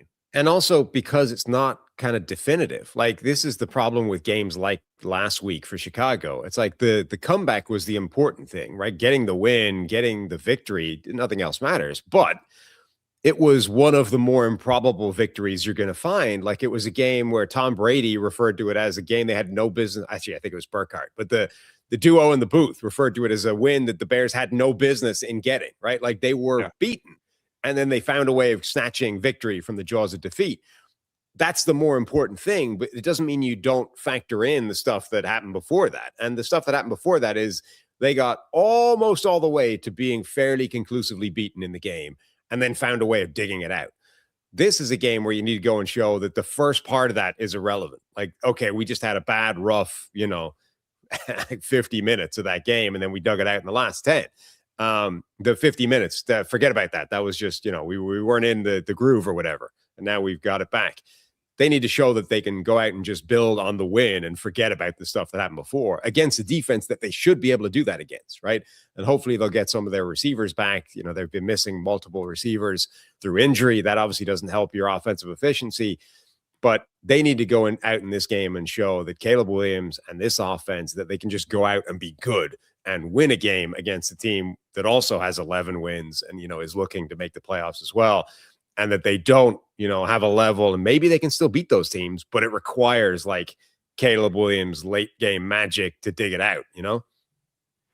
It's going to feel like 80s Bears, 80s Niners, you know, the Montana versus the Bears defense matchup here. Is this what we're going to see? Sunday night, Niners favored by 3 here. Sam, where are you going to go with this one? I'm going to go with the Niners to win and cover. All right, give me the Bears. Give me the Bears. I'm looking forward to this though. It's going to be good. I'll take the Bears to cover, as will Harry, as underdogs on the road here. All right, you know how fast NFL game days move. One big play and everything changes. That's why live betting on FanDuel is a game changer. With FanDuel, you can bet in real time while the game unfolds. Score just flipped. You could jump on a new spread or a live money line. And wide receivers heating up, we could bet the next touchdown score or total yards. Think that drive's going to stall in the red zone? You could take a live field goal prop or fade the total. Live player props, team totals, drive results, updated spreads, next play markets. It's all there. It's fast, it's fun, and with FanDuel, your live bets move as quickly as the game does. So whether you're riding momentum or fading the hype, FanDuel puts you right in the middle of every moment. Visit FanDuel.com/33rd to download the app and bet the NFL live all season long. Must be 21 plus and present in select states. For Kansas, an affiliation with Kansas Star Casino, or 18 plus and present in D.C., Kentucky, or Wyoming. Gambling problem? Call 1-800-GAMBLER or visit rg-help.com. Call 1-888-789-7777 or visit ccpg.org/chat in Connecticut or visit mdgamblinghelp.org in Maryland. Hope is here. Visit gamblinghelplinema.org or call 800-327-5050 for 24/7 support in Massachusetts or call 1-877-8-HOPE-NY or text HOPE-NY in New York. Paid endorsement. All right. Oh, we do have a little prop bet here today for the Bears and Niners on Sunday Night Football. Kyle Monangai. Over-under is 43.5 rushing yards here, Sam. 43.5 for Kyle Monangai. We know he splits time with DeAndre Swift, but he is the power back for the Bears. Over-under 43.5 for Monangai on Sunday night. Where are you going to go? Game script would be the only thing that would scare me about this. You know, if that 49ers offense has success against the Bears, if they put up some points early, if the game is now Chicago chasing for the whole game, kind of the way it was against Green Bay, that's the thing where Monangai suddenly goes from being like a big part of the offense and a real kind of like the power back, as you said, to suddenly he's just not getting the carries. Like, you know, he's only going to come out of the game with, you know, 6, 7, 8, 9 carries, and that would keep him away from that. So that's, I think, the variable that would scare me. I'm going to lean under because of that, because I think there's a chance that happens. And suddenly this is a 10-point game and Chicago's chasing it the whole way. I agree that the game script thing could be an issue, but I'll take the over because I think even if the Bears fall behind, Ben Johnson, they'll still run the ball, right? They had their disrespectful run on 3rd and 3 as part of the comeback. So I think they'll still make sure that he gets his carries. So give me over the 43.5 for Monangai. You could join and play as well. FanDuel.com/33rd. This is like one of those videos like where the games get less important as you go. Yeah. Like, you know, it's like as they should. Here's a list of things, and they get more spectacular as you go. Like these games will get less spectacular as we go. Mm-hmm. Few more games with actual playoff implications, though. Jacksonville Jaguars at the Indianapolis Colts. Jags favored by 6.5 here, over under 48.5 with OMR, Old Man Rivers, playing for the Colts here. They're 8-7. Jags are 11-4. The Jags can clinch the AFC South with a win, or they might already know if they've won it if Houston loses on Saturday afternoon. Indianapolis, they're pretty much at a point where they're eliminated from playoff contention with any loss or Houston win over the next 2 weeks. So there's still a scenario here where if Houston loses to the Chargers on Saturday afternoon, the Colts would be playing this game. If they win, they would be playing to set up a play-in game against the Texans in Week 18. So that's what's potentially on the line here, Jags Colts. Yeah. The Jags have been spectacular the last few weeks. I think they have a chance to go into the playoffs with some serious momentum, with some serious kind of gravitas of we're one of the best teams out there that no one is focusing on. Trevor Lawrence continuing his streak of spectacular play, going up against Colts defense that is solid, if unspectacular. We saw last week, you can absolutely put up a ton of points on them. So opportunity, I think, for Jacksonville to just really assert some dominance in this division and show how good they are going into the postseason. And then for the Colts, it's just, the old man Rivers story is fun, but it's probably not actually going to have achieved anything at the time. And it's a tough assignment for him. Jacksonville's defense is good. It's got some serious athletes up front. He's going to have some issues dealing with them. And it's like, can he get enough done through veteran savvy and not much else? I see the chat already talking about Colts collapse and everything. I can't remember every single Colts collapse off the top of my head, but there was the Carson Wentz game against a bad Jags team, right? 2021. They had a win and in game in week 18 and lose. The Colts have had the game last week against the Niners, and I was, a little Christmas excursion with the kids, so I was kind of in and out watching it and everything. And every time I'm looking up, the Niners are just dominating this Colts defense. And they had DeForest Buckner back, and I know they've had some injuries, but the Colts defense looked awful. And I can't help but get out of my head. It's, I joke about like history. I hate sometimes when history does repeat itself because it doesn't make sense, like it shouldn't. But do you remember last year's game? The Colts defense had the worst defensive performance, I think, of any defense last year. And it was against Drew Lock's Giants, where Drew Lock put like an all-time EPA up. It was like 17 of 23 for 350. And Malik Neighbors has a 75-yard touchdown on a screen and all this. And it's like, this was an historically bad Colts defensive performance. And that was last year. And that was with Gus Bradley. It's a completely different defensive coordinator, different everything. I mean, different personnel, whatever. So now it's Lou Anarumo, and he's putting his touches on this defense, and they're definitely a lot better this year. But it wasn't historically bad against the Niners, but it was like similar level of disappointment with your season on the line week to week here for the Colts. That's a little worrisome if I'm the Colts going into these last couple of weeks here. Yeah, it is. I mean, obviously injuries have been a factor this as well, but it is concerning from them. Clearly, like the offensive collapse is a huge part of that is Daniel Jones going down, and suddenly you're trapped in this quarterback problem world, right? Where Anthony Richardson's elastic band eye injury, and then Riley Leonard gets hurt. Now you're turning to old man Rivers off the couch, and it's like, the chances of that ending well were always pretty limited.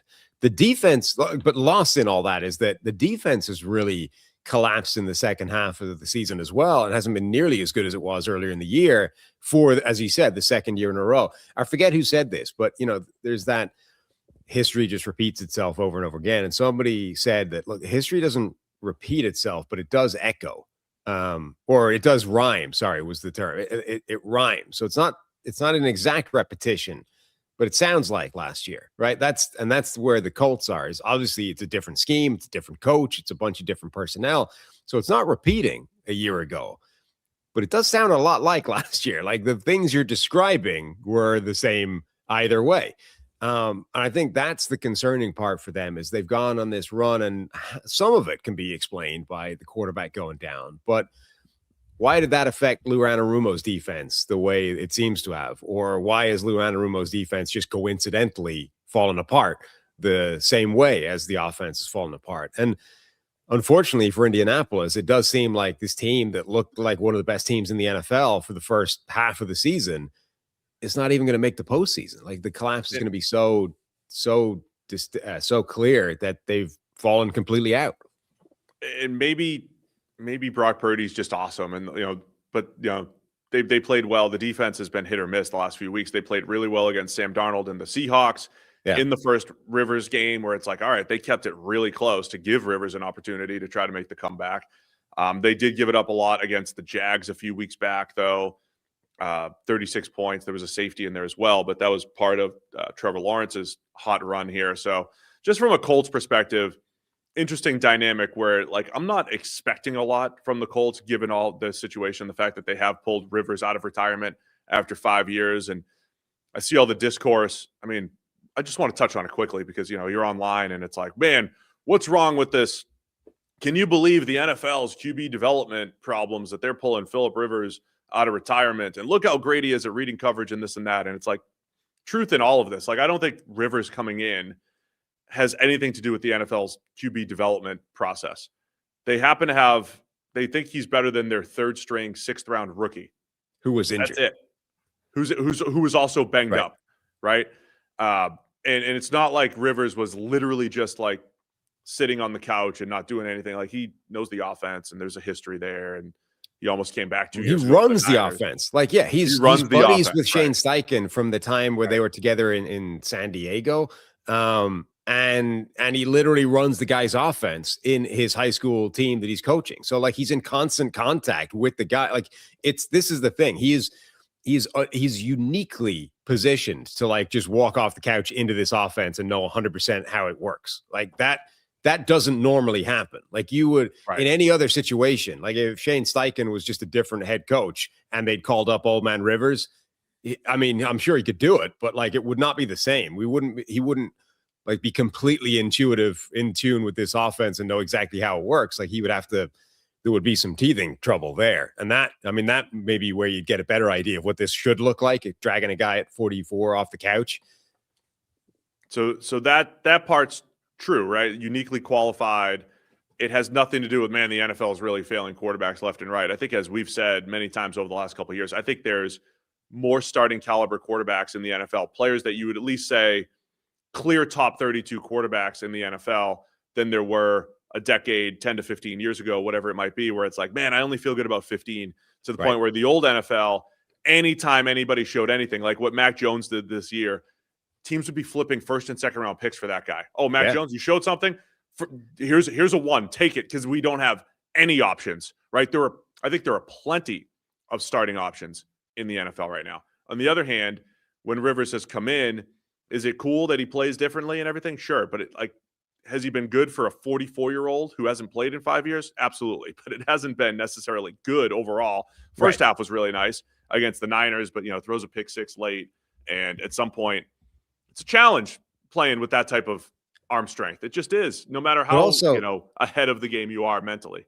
It's funny because you don't, nobody downgrades him for the mental mistakes, right? It's like, because those are always a little bit harder to see or harder to identify, but like the pick 6, he got beat mentally like that. Did you see they had that weird simulcast thing where they tried a new broadcast of analytics or whatever they were running, and it was like Luke Kuechly and Dano, and I forget who else was in there, but I only saw a couple of clips. Brian Burke was in there in the analytics side. Yeah. It was a really interesting idea. I only saw a couple of clips, but it was like 4 people talking over each other at the same time. And I'm like, I can't even work out what's happening here, let alone follow it and listen to it and enjoy it. But Luke Kuechly called out the pick 6 before it happened. Like, because Phillip Rivers made an adjustment at the line. It was the same adjustment he'd made earlier in a game. And they therefore knew exactly where that ball was going. And Kuechly was calling on Winters to jump it. Winters knew the same thing, apparently, and jumped it. And it's a pick 6. And Rivers went up looking for D. Winters after the game just to make sure, like, he went to check if that was what tipped him off, right? Did you know because of what I called before? It's like, yeah. So that's a mental mistake. That's Old Man Rivers, genius, offensive savant for this system. Rookie goof. You made the same call that you made earlier in the game. The linebacker knew what you were doing, and you threw it right to him, right? If that was Riley Leonard, you would be like, well, if he had 20 years of experience like Old Man Rivers, you wouldn't make that kind of mistake, right? Yeah, exactly. Yeah. Rookie mistake. But I haven't seen, well, look, it's been Christmas. I haven't been paying that much attention online, but I haven't seen anybody say that about Old Man Rivers, right? Where was his 20 years of veteran savvy and his intuitive knowledge of this offense right there? By the way, when Kuechly did that, which was really cool, I was having flashbacks. One of my favorite plays of all time was Thanksgiving 2015, playing against Tony Romo and the Cowboys. And him and Romo were checking back and forth at the line of scrimmage. And very rarely does the defense check a second time, right? It just doesn't happen as often, right? The defense makes a check, the offense makes a check. They usually get the last word. Kuechly makes one last check at the line before the play, and then just sprints to a spot and picks off Tony Romo. It was one of the coolest plays I've ever seen, and it was almost like you got to feel and see Kuechly's recognition in real time on that play. It was pretty cool. And look, Kuechly is an absolute freak. Like, he is uniquely good at that stuff. But the fact that D. Winters also read it and broke on it, like, it sort of shows that, look, that if it was just Kuechly and that was all you were working from, it's like, okay, look, Kuechly's weird, whatever. But the fact that the linebacker also did exactly the same thing shows you that that was not that complicated a defensive read to pull out there. And again, that's a mental goof from Old Man Rivers. Like, the point is, even the area that he's super strong in is he's making mistakes because he's 44 years old and he doesn't have the arm to put it everywhere he wants. And there are limitations to what you're dealing with that quarterback. For the Jags, again, they're playing. They're really hot.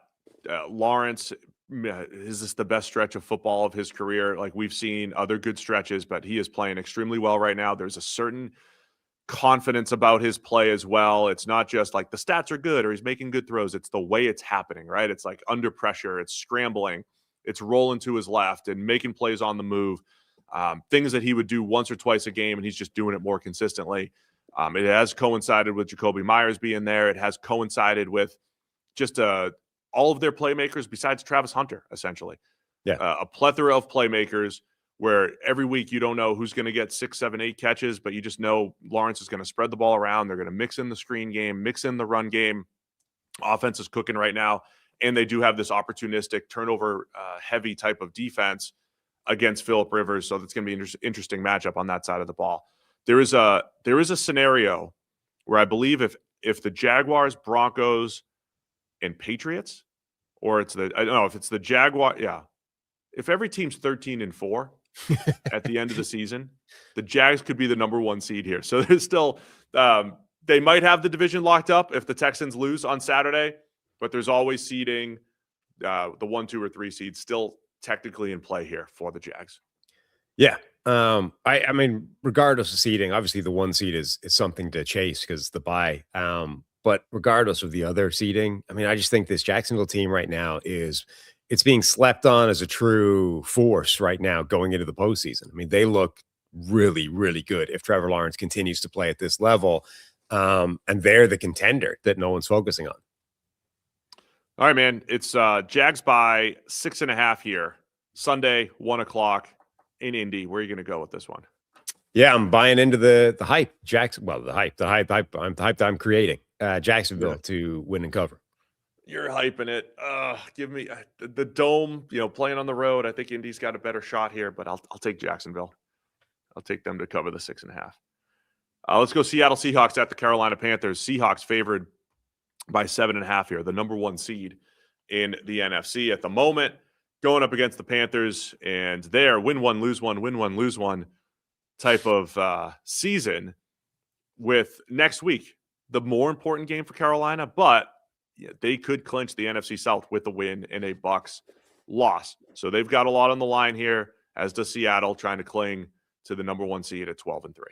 And a great look at what this line will likely look like when, somebody plays the NFC South in the playoffs, that wild card round. Like, this is basically the dynamic we're looking at. I mean, okay, not quite, because Seattle is the team right now in the 1 seed, but they could easily be the wild card team as well. Like, this is basically what it's going to be is the Carolina Panthers will, if they're the team that wins that division, will probably be a touchdown underdog at home in that game. And I think that's right. I mean, I know they beat the Rams, but it didn't feel like they should. They're not as good as these other teams, but it's fascinating because they are so kind of weird and schizophrenic and week to week and who knows, good or bad. We already know they're capable of beating those teams. They beat the Rams. So, seeing what they do against the Seahawks this week will be pretty interesting. And not just beating the Rams. I know I've said this a bunch on the show, but over the last 2 years, lost by 3 against the Super Bowl Chiefs last year, lost on the last possession, on the last play against the Super Bowl winning Eagles last year.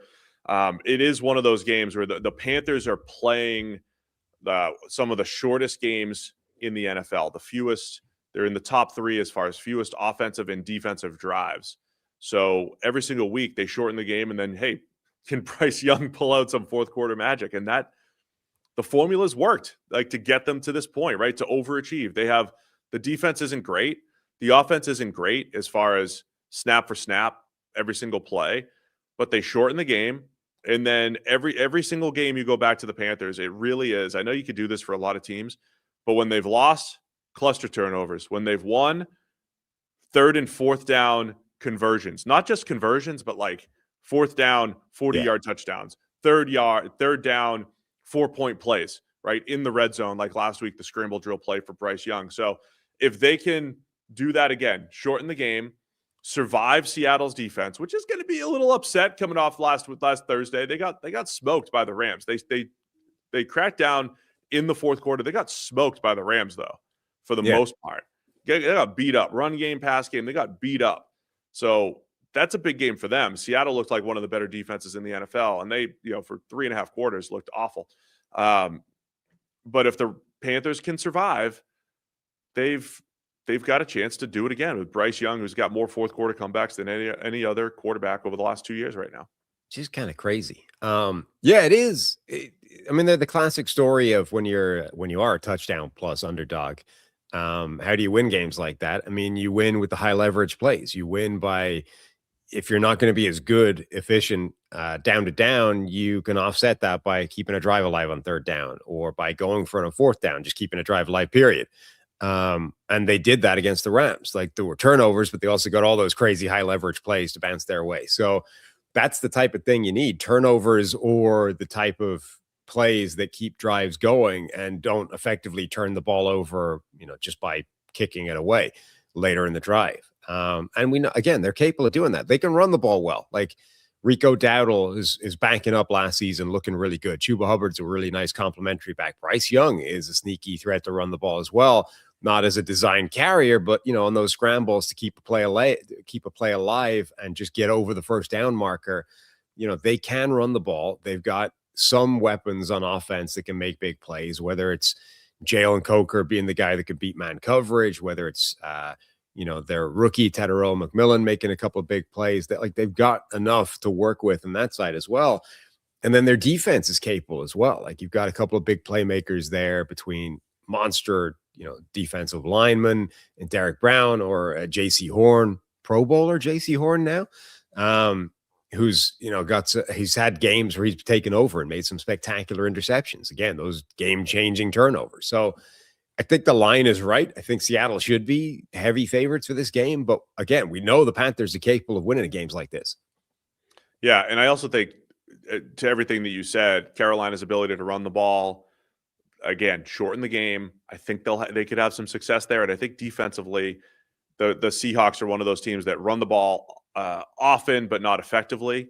And right. I think that kind of plays into how Carolina wants to play. They'll sit there and invite the run and maybe crowd the middle of the field and say, okay, JSN, try to take you out, take away your bread and butter, and try to make you hit some high leverage plays down the field. So big game for Darnold, I think, building off the momentum of the second half against the Rams, and playoff caliber game, man. This could actually be a first round playoff game, depending on how, if the Panthers win, it doesn't put Seattle in Carolina for the playoffs, but it makes it far more likely. I don't have those percentages right there, but it gives the Rams an opportunity to maybe win the division, or the Niners an opportunity to win the division and move Seattle to the 5 seed. So could be a preview of a game in a couple weeks if the Panthers pull it off. And if the Panthers win and Tampa Bay loses to Miami, the Panthers win the division. It would also make that potential wild card game really interesting. Like, we would be in this situation where I don't think Vegas would overreact. I think it would still be Seattle favored by a touchdown going into that game, but the Panthers would now have beaten Seattle. They would have beaten the Rams. Like, every time they play one of these teams that are expected to stomp them by a touchdown, they beat them. That would be bizarre. On the other hand, Seattle now, they win, so they can clinch the number 1 seed this weekend if they get a win and the Rams lose, or the Niners and Bears tie. That's your scenario. Seattle can also win the West with a win, and then a Rams loss or tie, Niners loss or tie. So a couple scenarios. I'm not going to read all the scenarios, but basically, if Seattle wins, certainly one game closer to clinching the number 1 seed and the division, but it could actually happen this weekend with a couple other things happening. So, all right, Seattle by 7.5. Where are you going to go? I'm going to go with the Panthers to cover that line. I don't think they'll win, but I think they might keep it within that. Same. Yeah, I don't know if the Panthers are going to get blown out anymore. I think it's all. They could easily do that, but who knows? They could. I'm gonna pick against them getting blown out from here on out. I think, unless they get blown out this week, they'll still. I'll take Carolina. They're still firmly in the confusing, category. Sure. Nothing that happens in this game would shock me. Harry's also going to take Carolina to cover. I think Seattle wins though, just not the 7.5. So then the other game in the NFC South with playoff implications: Tampa Bay Bucks at the Miami Dolphins. Bucks favored by 5.5 here. Bucks need to win to stay alive. They need to win this week and next week to get into the playoffs here. They're down to 7-8 on the season now. So it's not just that. It's people asking about Todd Bowles and his job, and he seems he's losing the locker room, this and that. I mean, we talked about the 2023 Philadelphia Eagles and their collapse. The Bucks are 1-6 since their bye week, which was the first week of November. 1-6 with their only win, 20-17 against the Arizona Cardinals at home. That's the Bucks since week 9. Yeah. And the thing is, and like with not great offensive output in a lot of those games as well. Like that's the thing I think that's been disappointing, and why, we know the MVP conversation is generally ridiculous, but it's certainly ridiculous early in the season because all of the people that look like MVPs after like week 4, like most of them are not playing well anymore. So Baker Mayfield is played. Yes. Yeah.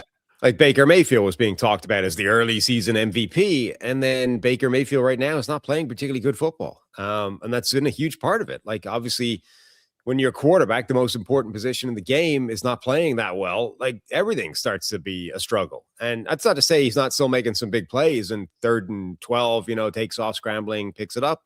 Great. But this efficiency has not been there. And it's particularly troubling because everything around him has gotten better. The offensive line's gotten healthier. Finally, his receivers are healthier. And we're now like looking at this sort of complete suite of wide receiver core where Emeka Egbuka has gone from being their number 1 only guy left standing wide receiver a few weeks ago to now he's like number 4 on the usage chart in terms of how much he's playing, in terms of when the ball's going his way. And that's made him worse.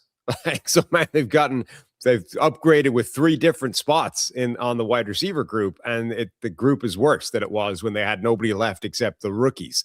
In part because, largely because Baker Mayfield isn't playing at the same level. So, yeah, it's been a worrying. They're kind of like the Colts, where 2 teams that were in good situations earlier in the year have kind of collapsed down the stretch, and I think they have a little bit more life than the Colts do, but not by much. It's funny because early in the season, we try to make sense of what do you do 4 weeks into the year, 5 weeks into the year. And the Bucks remind me a little bit of what we said about the Jags, where I think the Jags, we were right, and the Bucks, we were wrong, or at least I was. When I looked at the Jags, I said, man, they're winning in this somewhat unsustainable way early on. However, they're doing it without the pass game. And it's like, if the pass game gets on track, if we see Lawrence play better more to his capabilities, if we see this, the connection with Liam Cohen on the same page, then they're more dangerous. And here we are, Jags, more dangerous. The Bucks, we said something similar, right? Like winning all these last minute games with all of these injuries. And we separated them from a team like the Niners, where we said the Niners aren't getting their stars back, but the Bucks will. Once they get everybody back, this is great. You survive all these games, then you're going to be, strong. You're going to have your roster's back. And it has not been the case for the Bucks. And it is both sides of the ball. We've got 3 straight weeks, Sam. If you look back at the collapses that they've had the last 3 weeks, last week was less of a collapse, but still a 4th quarter loss to the Panthers. But 2 weeks ago was the Thursday night collapse against the Falcons with a 16-point lead or 14-point lead, 16-point lead, right? And then the Saints, 4th quarter Tyler Shuck magic with his two scrambles, including the game-winning scramble for a touchdown.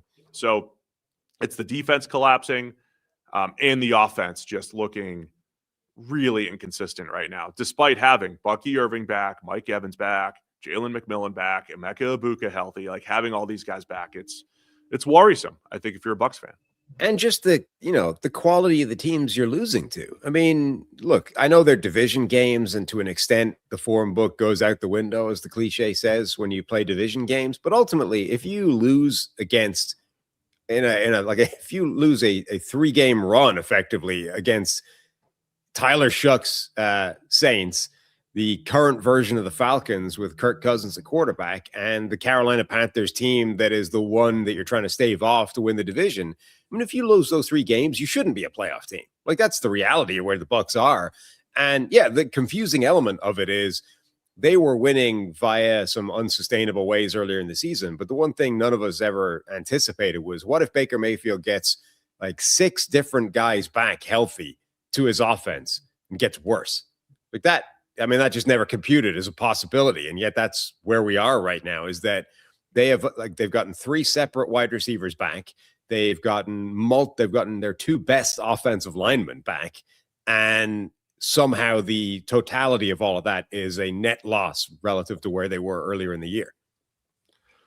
I think it's actually going to be a fun game, because then you have the Dolphins on the other side. There's a lot on the line for Tampa Bay. The Dolphins, Quinn Ewers getting the start again after Tua was benched. I thought Ewers did some nice stuff as in his debut, had a couple tip passes for interceptions. But I thought the Dolphins in the first half did a really nice job with misdirection, run game.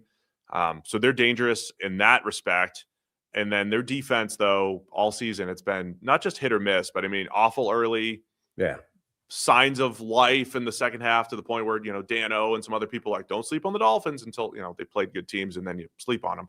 But they've also had these games where they were good for a half and then awful for a second half. And that was them again last week against Cincinnati. So I don't know what you're going to get from Miami, except every few weeks they pull out these competitive games and maybe ruin Tampa Bay's season here. That defense is so weird. Like, I understand, again, there are some personnel problems there, and that's why the first move that the team made during the season was firing the general manager, and the coaching staff is still intact. And, Mike McDaniel obviously has that reputation as being an offensive mind, but Weaver on defense is being talked about as like, a head coach in waiting, a guy who's really, really, really good, like talked up.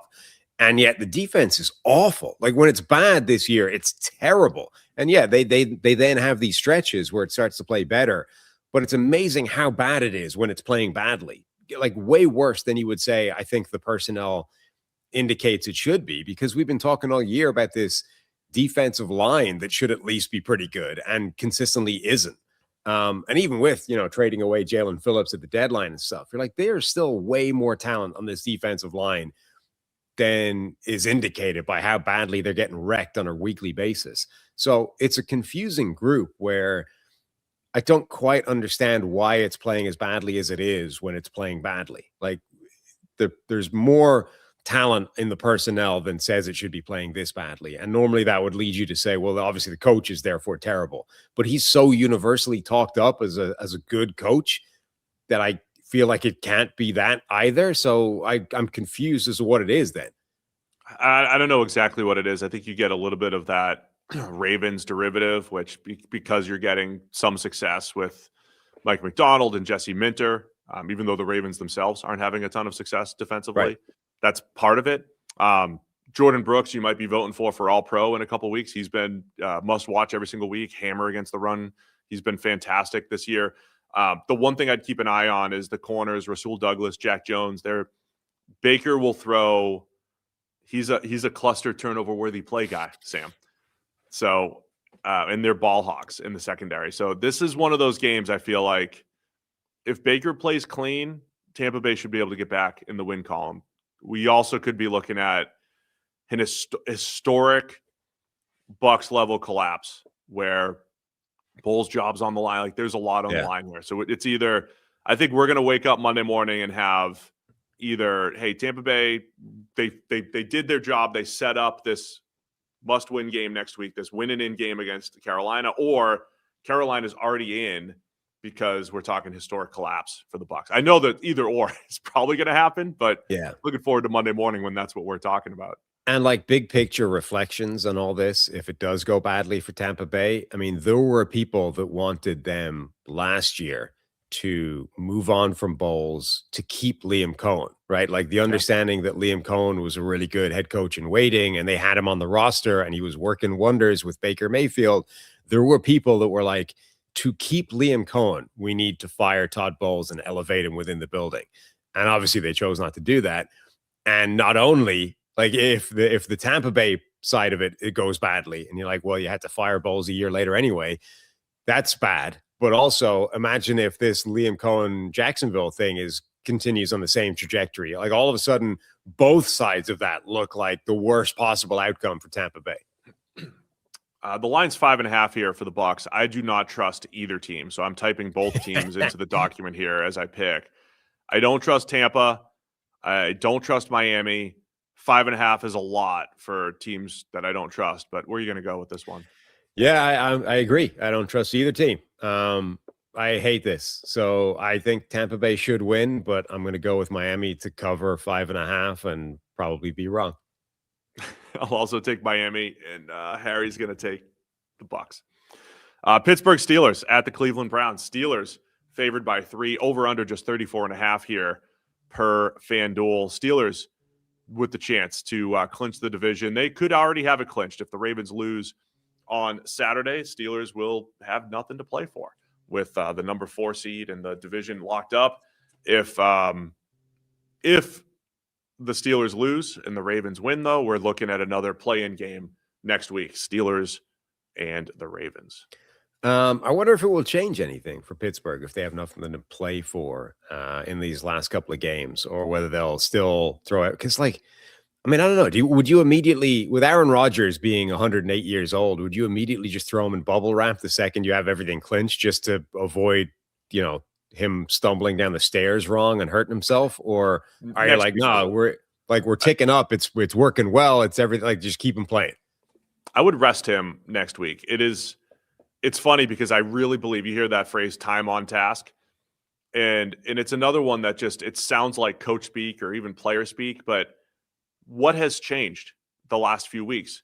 Ever since Rodgers said, we just had this awful week of practice and people aren't showing up to meetings. And then he just they signed Adam Thielen and Marquez Valdez-Scantling, and they've got all their veterans in there.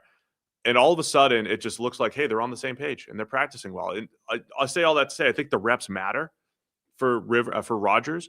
It matters for every quarterback, but he's been unique in how if he's not on the same page with a receiver, like it doesn't usually get better, right? The last year that he played in Green Bay was rookie year Romeo Dobbs. Not in the short term, right? Yeah. Like Devontae Adams early in his career, off the same page, then they became the best connection in the NFL for a stretch, right? Right. But in the short term, you're absolutely right. So the last year he was in Green Bay, rookie Christian Watson, rookie Romeo Dobbs, they never figured it out. Now, 2 years later, could they have figured it out? Maybe. But in the short term, absolutely, they did not. So I think the reps matter for Rodgers. I say all that to say, like, he's probably sitting week 18 if they've got this thing clinched because the injury stuff matters more. But I don't know if they give him 2 full weeks off is what I'm saying here.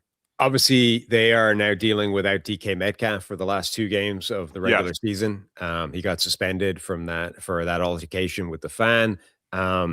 That's interesting because like DK Metcalf is by far their most heavily targeted receiver in this offense. Wide receiver, it's like a factor 3, just receiver total. He's by far the most. So the next 2 guys up in their season are running back Kenneth Gainwell, coming off one of the most spectacular catches of the NFL, tight end Jonnu Smith, and then you get down to Calvin Austin, who's the next wide receiver, but with like half the targets that DK Metcalf's got and stretches where he's completely evaporated or drop passes that are critical.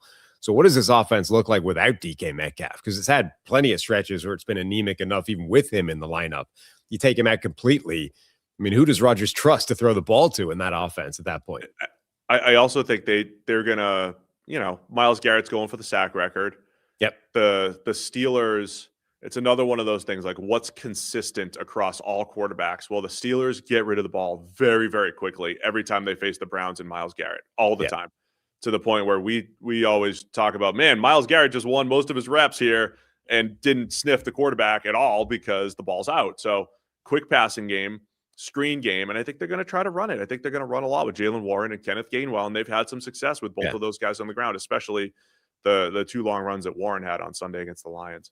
And by the way, can you imagine how much the Pittsburgh Steelers do not want Myles Garrett to break the sack record against them? Like, of all the teams in the NFL, the Pittsburgh Steelers have to be uniquely motivated to not want Myles Garrett to have his day against them. Because you asked, there is a world, too, where if they did decide to sit Rodgers, it's Mason Rudolph coming in. And that gets him could be Myles Garrett sacking Mason Rudolph. For the, honestly, now that you say that reason alone might be the reason that they would not sit Aaron Rodgers. Like, simply to have Myles Garrett break the sack record against Mason Rudolph, who, let's be honest, increases his chances of breaking the sack record stylistically as a quarterback. Honestly, that alone might be the reason that he wouldn't play the game. This historically has felt like one of those games. So remember, Cleveland was not good last year. It was a Thursday night game, so you had some of those dynamics working against Tomlin and the Steelers. It's a road game. It's in Cleveland. It started to snow in the second half, and Jameis just goes nuts, and the Browns pull the upset when they were a 2 or 3 win team or whatever it was at the time. This feels like one of those games where Tomlin's on his peak, right? He's already clinched the winning season. That this would be the game that they lose, right? But I don't know, man. It feels a little different to me now. I thought a couple weeks ago everything felt calibrated to win 9, and that was it. I don't know if Cleveland can pull this off. You need maybe a special game from Shedeur Sanders here. Yeah, you would. It is the game, though, that, like, narrative-wise, it feels like the one Tomlin would drop late in the season. You know, they beat the Ravens to make sure that that's done. They already got the good win to secure him his streak. This feels like the game in the middle of it that they would drop for no good reason other than because he does that. So that's definitely possible. The offensive line for Cleveland is going to have their work cut out to hold up against the Steelers' pass rush, which has been better in recent weeks, certainly when it was really disappointing for a lot of the season. It's definitely ticked up in the second half. And that's, like, obviously Shedeur Sanders still has that, problematic relationship with pressure and with the pocket sometimes. So that's definitely going to be an issue in this game, or at least going to be a thing that he needs to be on top of. But he's shown big playability. He's shown, the aggressiveness to push the ball down the field and attack. I think he'll have some opportunities in this game. Obviously, them losing Quinshon Judkins is a huge part of that offense as well. He was the guy they wanted to be the bell cow running the ball. They also use him in the pass game as well. You're going to see more of, some other players in that backfield who are interesting players in their own right, but not as, Judkins was a really important part of that offense. So that side of the ball, I think, will be pretty interesting. Keep an eye, of course, on Harold Fannin every week for the Browns. We know the Steelers have struggled covering tight ends. Could be a big Harold Fannin game. And then going back to the Garrett thing, for going for the sack record, remember Dylan Cook is in there making the first starts of his career at left tackle. Production-wise, on paper, he's held his own. They've given him a lot of help as well. And so that's where I'm also interested. How much do the Browns care about the record at this point? We've been crying out for move Myles around, move him to the left, move him to the weak side. On paper, Dylan Cook is the weakness on this offensive line. But if you're always going to, push protection toward Myles Garrett and everything, do you move him around and, mess with the offense a bit? So interested to see how much the Browns actually try to scheme it up, let Myles, rush the A gap every now and again and really mix things up here. But also, do you remember there was a game, was it last year against Pittsburgh where he had like 3 sacks in the first half or something? And, they had that was the winter one. It was before the snow came, right? So he was dominating when there was no snow, and then the Right. traction kind of affected things in the second half. But they like talked to Tomlin at the half, the useless, worthless sideline coach interview as he's on his way to the locker room. And they're like, hey, what are you going to think about putting some attention towards Myles Garrett, as if they weren't. And Tomlin was like, we have done literally everything we can think of to try and take away Myles Garrett in the first half. And if you watch what they were doing, they did. They had chips, they had extra guys, they had everything they could possibly do to try and take Myles Garrett out of the game. And he had still had 3 sacks in the first half. So, number one, do they do that again just because they don't want him to get the record? They don't want him to ruin the game. Do they come with that kind of game plan where everything they can think of, they're throwing his way? Question number one. And then question number two, this game shows that if Myles Garrett really wants to do that, there's nothing you can throw at him that can stop him. If he decides he's just taking over a game, even with all that extra attention, he was still able to rack up 3 sacks and a half. So I do think it's going to be fun to see how motivated is Myles Garrett to break the record against Pittsburgh. How motivated are Pittsburgh to make sure he does not break the record against them? And what does that whole world look like in terms of all the attention they throw him, whether he beats it anyway? That whole thing is going to be pretty fun. So it's a fun storyline to go along here. He's got 22 sacks on the regular season. Record is 22 and a half. I want to see him do it in under 16 games. Or in the 16 games, you can't wait till next week. Got to do it this week. Steelers win, and they win the division. Browns also have a chance to play spoiler, but I think it's big for Pittsburgh to maybe get that rest week next week for old man Rodgers. So, I normally I'd say I think it's a game where Tomlin disappoints and Steelers disappoint, but I don't think it's going to happen this week. Where are you going to go? Pittsburgh by 3. I'm going to go with Cleveland. I think, again, just because they could keep it close. It's exactly that type of game. There's no good reason for it. The Pittsburgh Steelers are better than the Browns, but it's the type of stupid game that the Browns either win or keep really, really close. All right, man. I'll take Pittsburgh, as will Harry, to cover the 3.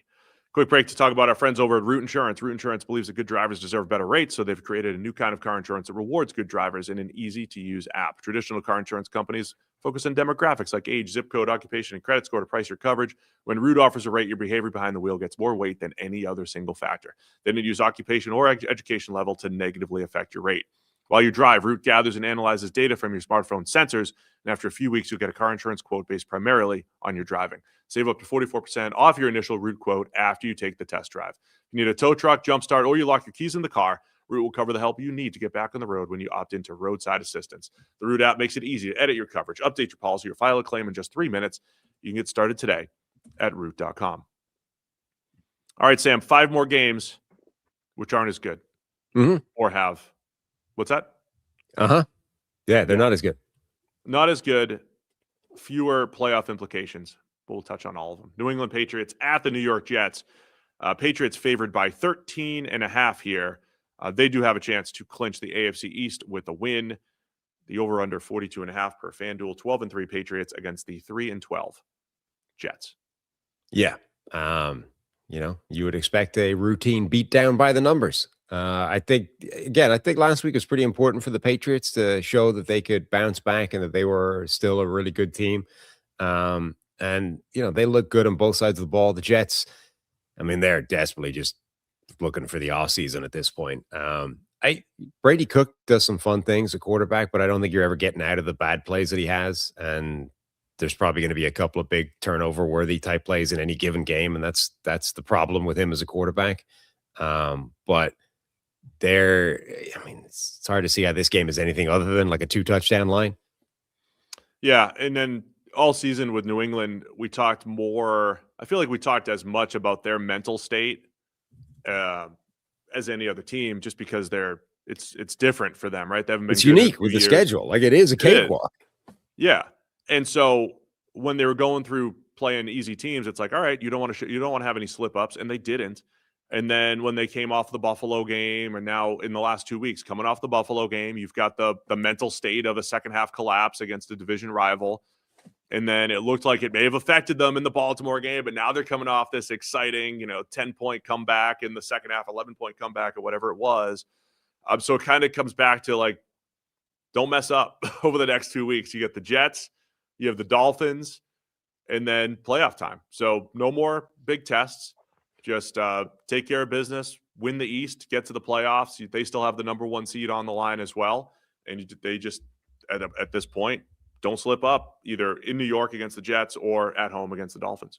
Yeah, I don't even know if those matter, though, because I think because they won the Ravens game and they sort of split the second test, right? They were going to get tested twice, basically, down the stretch. Buffalo and then Baltimore, if Baltimore at least gave them a game. Baltimore did give them a game, and they found a way of getting the win. So at that point, I think you've answered the only test you can have. And then even if they slip up against one of these teams, it's going to get put down to, it's a division game. They're looking to the playoffs.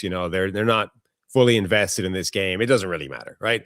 I can't really see a way that losing even against, look, there are 2 touchdown favorites against the Jets. Even if they somehow found a way of losing this game, I don't know that it would be psychologically damaging at all. I think they would just put it down to like a weird day against a division opponent who showed up randomly late in the season or really wanted to fight hard. And then they would come back the next week and they'd beat Miami and they'd roll in the playoffs and nobody cares. So it's a weird spot where I don't know these games mean anything for the Patriots at all. Like they're already just trying to get through them healthy. They're almost preseason games for them. One big development for New England this week, Milton Williams, defensive tackle, was designated to return from IR. Remember, he's missed the last few weeks here. And I think it's just big interior disruptor. Of course, he was the guy that made $26 million a year. Everybody, him and the Patriots and Panthers and other teams bidding on his services this offseason, coming off that Eagles Super Bowl win. So Milton Williams, whether it is this week or Miami or just saving him for the playoffs, the idea of him coming back soon, I think is huge for New England's defense. Yeah, absolutely. He's one of the best defensive players, if not the best defensive player they have. So getting him back on the defensive line for the playoffs, I don't even care if he plays the rest of the regular season. Maybe you might want to get him warmed up or knock the rust off or whatever. But if they could get him back firing for the playoffs, that's huge. And I know you're an MVP voter, but if you care about MVPs and everything, I think all Drake May's run out of MVP moments that he can put together probably, unless these games are surprisingly close and there's a fourth quarter comeback, but he can at least pad his stats for a couple weeks against the Jets and Dolphins. So he had a moment, at least Sunday night against the Ravens, throwing for 380 in a game where it was a pass-heavy game script for May. So that's the only other thing maybe to keep an eye on if you're into the MVP race. He's also, he's a weird candidate where, like, because the schedule is such a cakewalk, his case, I think, gets sort of dismissed in a lot of ways. And yet the defenses that he's played, by and large, haven't actually been that easy at all. And, his offensive line is, A, it's not good to begin with. And B, it's been banged up. Like his number 4 overall pick left tackle hasn't been playing. And they lost right tackles as well. Like they were deep into the bench on that offensive line. He's still able to overcome the pressure that he's dealing with. So I think he probably has a stronger case than people are going to give him credit for because of that schedule. And yet you're right, because that's the narrative. Like, hey, the Jets stink. Like, even a really good performance by the Jets defense where they got after him a ton, it probably wouldn't actually resonate with a lot of people. All right, man. Not much else on this one. Patriots by 13.5. Where are you going to go with this one? I'm going to go with New England to cover a 2-touchdown line. Yeah, same. Sunday at 1. Patriots, I'll take them to cover the 13.5, as will Harry. New Orleans Saints at the Tennessee Titans. The Saints favored by 2.5 here. Battle of rookie quarterbacks. We got Tyler Shuck, who's playing pretty well right now these last few weeks, and Cam Ward coming off of one of his best games, maybe his best game last week against the Chiefs. So I think that's a fun one. Saints at Titans, Sunday at 1, with the Saints favored by 2.5 here. And, of course, Irish kicker Charlie Smith. This is a pretty interesting game. Cam Ward has absolutely, I think, looked very good the last few weeks. He's really moving in the right direction, which I wasn't even looking this high in terms of potential things I was looking for down the stretch of Tennessee. I thought this team was so bad and his situation was so awful that, like, if we could just show me evidence that he's not being destroyed by this, and I'm happy enough heading into next season. The fact that he is actually ticking in the right direction and showing real improvement down the stretch, I think is really encouraging, given the situation around him being as bad as it is. Tyler Shuck has done some really impressive things as well. It's also like last week was potentially the last game at home for him. I mean, we might be winding down the Taysom Hill era in New Orleans. And even though this will be on the road, that's kind of going to be interesting to watch to see how much of a part of this offense he is down the stretch and whether he's still, effective for them, and do they try and bring him back? And that whole dynamic is going to be fascinating. Shuck has played really well. The Saints are in danger, Sam, of falling out of the top 10 when it comes to draft order. They're down at 8 right now, and winning 3 straight. They looked like a team that could be in the mix for the number 1 overall pick just weeks ago. But I think if you're a Saints fan, Shuck playing pretty well. Again, he's got a lot of fans around the league who are like, man, the dude reads it out. He's he's running the ball when they need to. He's making big plays. His play on high leverage downs, I think, has been excellent. Third downs and conversion downs in the fourth quarter. I think there's a lot to like for the Saints here. But they're the number 8 pick. Good. It's perfect for him because he can basically answer the question of whether they would draft a quarterback or not by winning himself out of that conversation. Like if he wins enough games, they're basically too low down to draft his replacement, even if they wanted to. And so like Shuck controls it. And the reality is they liked him enough to take him at 40 overall last year. He would have had to been a disaster, I think, for them. He would have to be a disaster, and or they would have to just have like a top 3 pick where there was a clear, I love Mendoza, where they love I love Dante Moore. Right. So I think it was always most likely that Shuck was going to be, have another year. But even more so, I think he's emphatically making sure that he's going to have another year, and then they can, draft the best defensive player available, whatever it might be. So they're in a pretty good spot, I think, New Orleans, as far as building some momentum into next year and winning some of these close games with some hope, the way Tyler Shuck has been playing. There was something else I wanted to add. I can't remember. Oh, Tennessee's picking at 5 right now. So they're tied at 3-12 with 4 other teams. So there's a lot on the line here. We're going to talk about the battle for the number 1 overall pick, the Giants and the Raiders, in just a few minutes here. But yeah, there's a lot on the line as far as draft capital in this one. And then, for Tennessee, just continued flashes of excellence from Cam Ward. And here's the deal.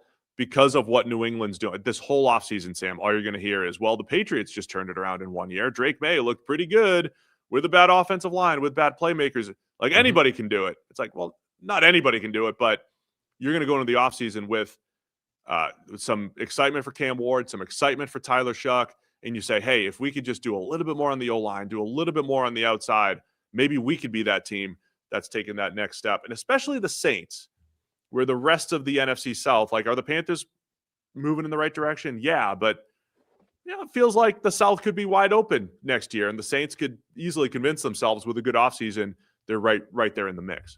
Yeah, I mean, it shows you how powerful, the quarterback taking that step can be. Like we sort of thought about Tennessee and some other teams as well. Maybe if you get the quarterback and he's the guy that hits the ground running, like that can be the thing that takes you from the bottom of the standings up to somewhere much more respectable. But equally, the jump between year 1 and year 2 with Drake May, I mean, he went from flashes looking very good as a rookie in some bad circumstances to now he's an MVP candidate with some also bad circumstances and some slight upgrades in various situations. So like that jump it's more powerful than anything else you can do to the team. Like you can do a lot in a single offseason, but nothing will move the needle as much as the quarterback either drafting a new one who's just good out of the box, or one that you already drafted, taking a huge step between years 1 and years 2. Like that will change more than anything else. So for both these teams, if the quarterback is the guy,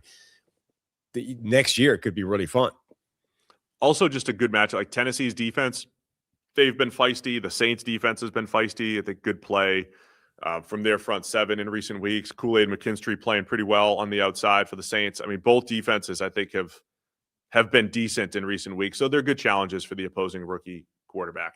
One more thing I just needed to touch on. I saw social media, you could find anything, right? The old joke, you telling me Steph Curry can't shoot? And it's like, no one ever said that, but you can argue against yourself if you need to. So you can find anything on the internet. Yeah. There were rumblings.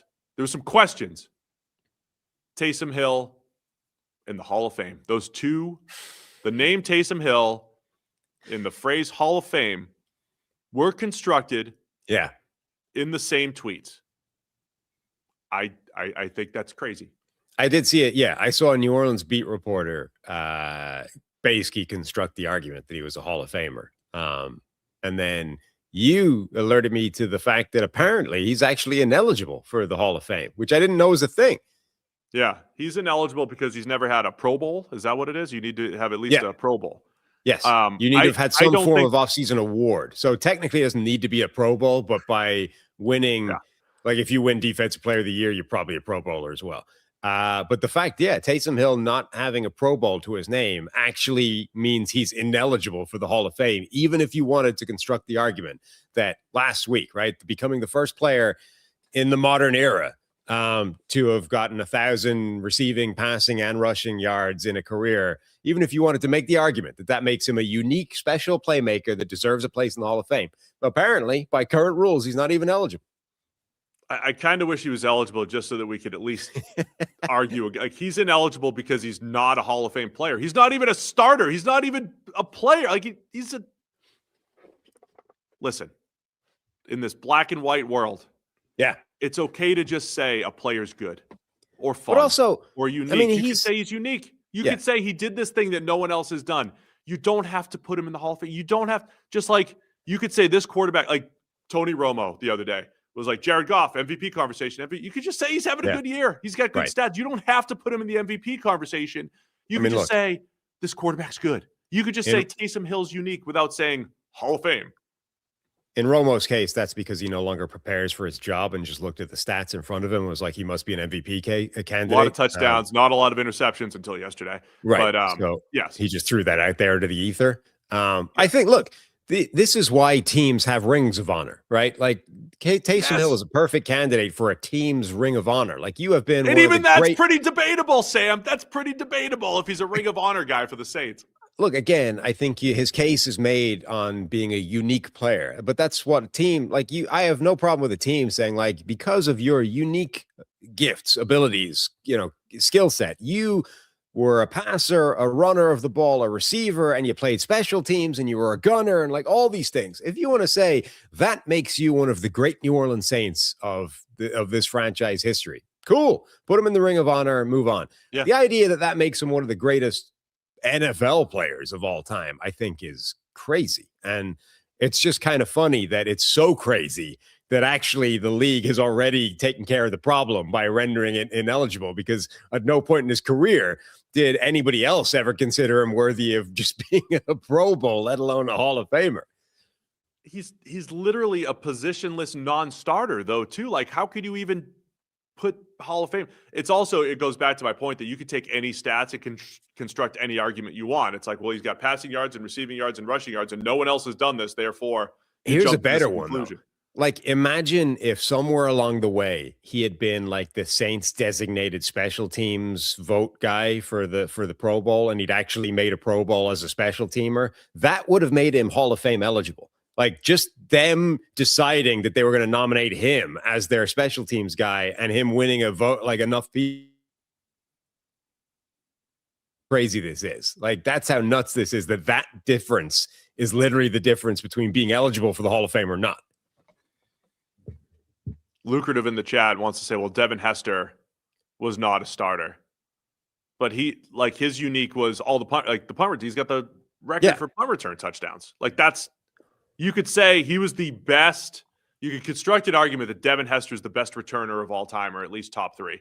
Right. You can construct the argument that Taysom Hill didn't have a position, therefore did a whole bunch of different stuff, which was cool. It's like he's not like Randall.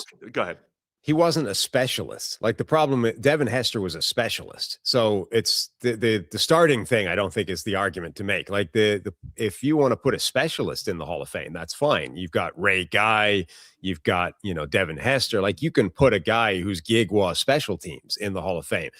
Taysom Hill was not a special teamer. Like, if that's not what we're talking about here, we're not trying to put Steve Tasker in the Hall of Fame. Again, like, his special skill was special teams, not the fact that he was also a really good number 4 wide receiver for a good Bills offense or whatever. That's not even what Taysom Hill is. Taysom Hill was a pretty good special teamer, but he was a jack of all trades on special teams. He didn't really return kicks. He didn't so he's not a special teamer who deserves to be in the Hall of Fame because he was one of the greatest of all time. He's a guy that was basically pretty good at everything he did and did 8 different things. There's not really a spot for that guy. He's literally a jack of all trades and a master of none. He can run the ball on offense. He can catch the ball on offense. He can kind of pass the ball on offense. He can do basically anything you need him to do on special teams, none of which to the point you're going to want him to be the superstar guy at that. You're always going to have the guy who's returning the kicks ahead of him. He can do it if you need him to. He's the first guy that you turn to do something if the guy whose job it is hurt in 8 different spots, right?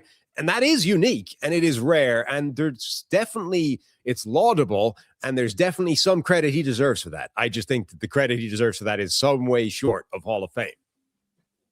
Oh, I mean, I think it's debatable if he should even be. I don't care who they put in the Ring of Honor, but I don't think. But I don't think the argument that he's not there is because he didn't start. The argument is because he wasn't. It's not about him not start. Yeah. There was nothing he was special at other than doing everything.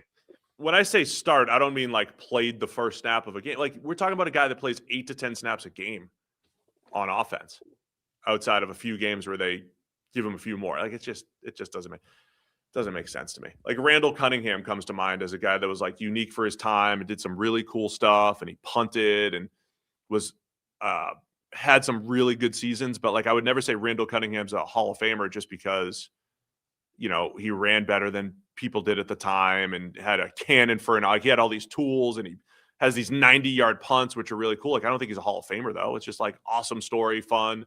I like watching old Randall Cunningham games, but I don't think he's a Hall of Famer. That's Taysom Hill.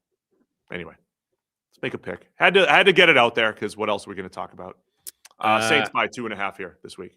Saints. I've been impressed by them recently with Tyler Shuck and the Fighting Irishman at kicker, so I think they'll win. Same. Thanks, over. I'll take them. I didn't write in Harry's picks. Where are they? Who's Harry taking in this game? Go to pick him. Mm-hmm. He's gonna take the Saints as well. All 3 of us. Arizona Cardinals at the Cincinnati Bengals. Bengals favored by 7 here. This game is draft position only. 3-12 Cardinals, 5-10 Bengals. Cardinals, again, one of 4 teams at 3-12, tied with the Browns, Jets, Titans, and Cardinals. Cardinals would have the number 6 pick right now. Bengals picking at number 9 if the draft were today.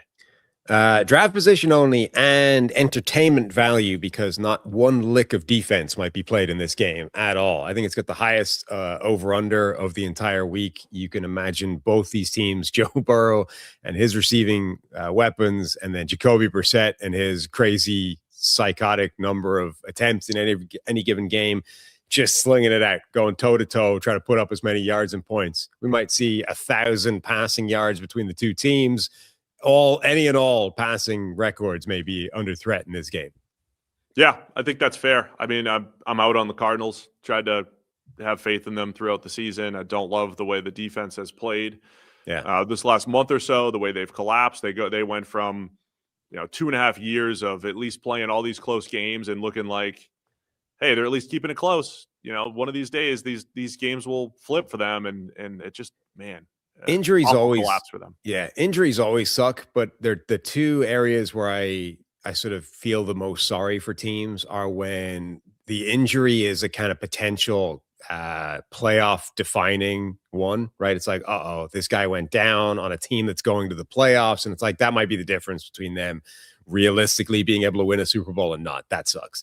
And then the other situation I feel sorry for teams are when players start going down from already struggling units for the year. And it's in the last week, maybe the last couple of weeks, the Cardinals, which is a defense that's already busy collapsing and getting wrecked by everybody. I mean, Walter Nolan, their first round rookie, goes down with a non-contact knee injury and he's done.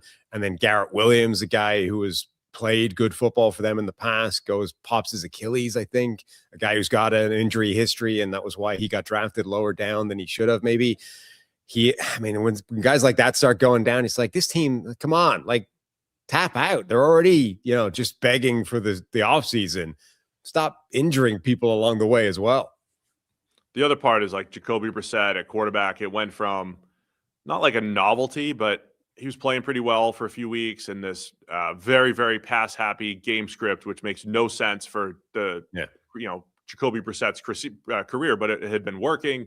You see Michael Wilson and his wit without numbers as far as if Marvin Harrison Jr. is playing the game. Michael Wilson's like fantasy superstar, like he'd be first team All-Pro with his averages. So you've kind of unlocked Michael Wilson and shown some flashes with Marvin Harrison Jr. and getting the ball to Trey McBride, but it's just not this winning formula for the Cardinals with no run game, pass-happy game script, and a defense that is falling apart from an injury perspective, as you said, but just from a performance as well. So Cincinnati bounced back pretty well last week after their tough game against Baltimore 2 weeks ago. They're going to play out the stretch. I think they're still tough to stop with that pass game and Joe Burrow, and I don't think Arizona's going to slow them down in this one. No, not. I genuinely think this might be crazy offensive output from both sides. Like, I definitely don't think the Cardinals are slowing down Joe Burrow and the Bengals, and I honestly don't know that the Bengals defense is going to do much to slow down the other side either. So it should be fun. The only thing that could slow them down is the weather. What's it likely to get, and what's it going to be at home in the weekend? I think it's warming up, man. It's in the 60s today. It's probably 40s or 50s. Dude, it's cold as balls here. Yeah, you're in the Northeast, man. It's usually colder in Cincinnati than here. The Dunks is better up there. Did you stop by Dunks? No, I haven't. I don't think there is a Dunks anywhere. Well, I mean, sure, there's a Dunks somewhere, but I don't know where one is here. If you drive 5 miles, you'll see 10 of them. Even in Connecticut. It's not Massachusetts, but Sunday, I did. AM, high of 69 Sunday. What? We're pushing 70 on Sunday. That's crazy. And then it's down to 26 on Tuesday when you come back. 3.5 miles away, apparently, there are 2 separate Dunks. Yeah. That's right. I didn't get the camera to take the picture in time. You remember you sent me that image that was like the most Northeast food freeway sign where it was like 3 Dunks or whatever. Yeah. I saw one that was the opposite where it said food exit, 159 or whatever. And then there was just nothing on the sign. There's nothing here. Food. Nothing about Use your imagination. No, my favorite one, there's the exit in Massachusetts where it's like food and it just says Dunks this way, Dunks that way. So yeah. That sums up Massachusetts and the Northeast. You, good luck finding food. Yeah. Nothing. All right, make a pick. Cincinnati by 7. Cardinals for no good reason other than it should be a shootout, and hopefully they'll therefore cover that. I'll take the Bengals. I'll say that they will cover. A lot of points for the Bengals. Harry's going to take Cincinnati as well. All right, here's the big one. The Super Bowl of the weekend. Mm-hmm. New York Giants at the Las Vegas Raiders. A couple 2-win teams. Giants favored by 1.5. Over-unders 40.5 on FanDuel. The 2-13 Giants. The 2-13 Raiders. The top 2 teams in draft order right now with the number 1 pick on the line. And this week, there's already a little skepticism being thrown toward the Raiders, who have placed Brock Bowers on injured reserve, ending his season. And we've got Max Crosby questionable with the knee. People are already raising their eyebrow at the Raiders is this a soft tank here? And it should be.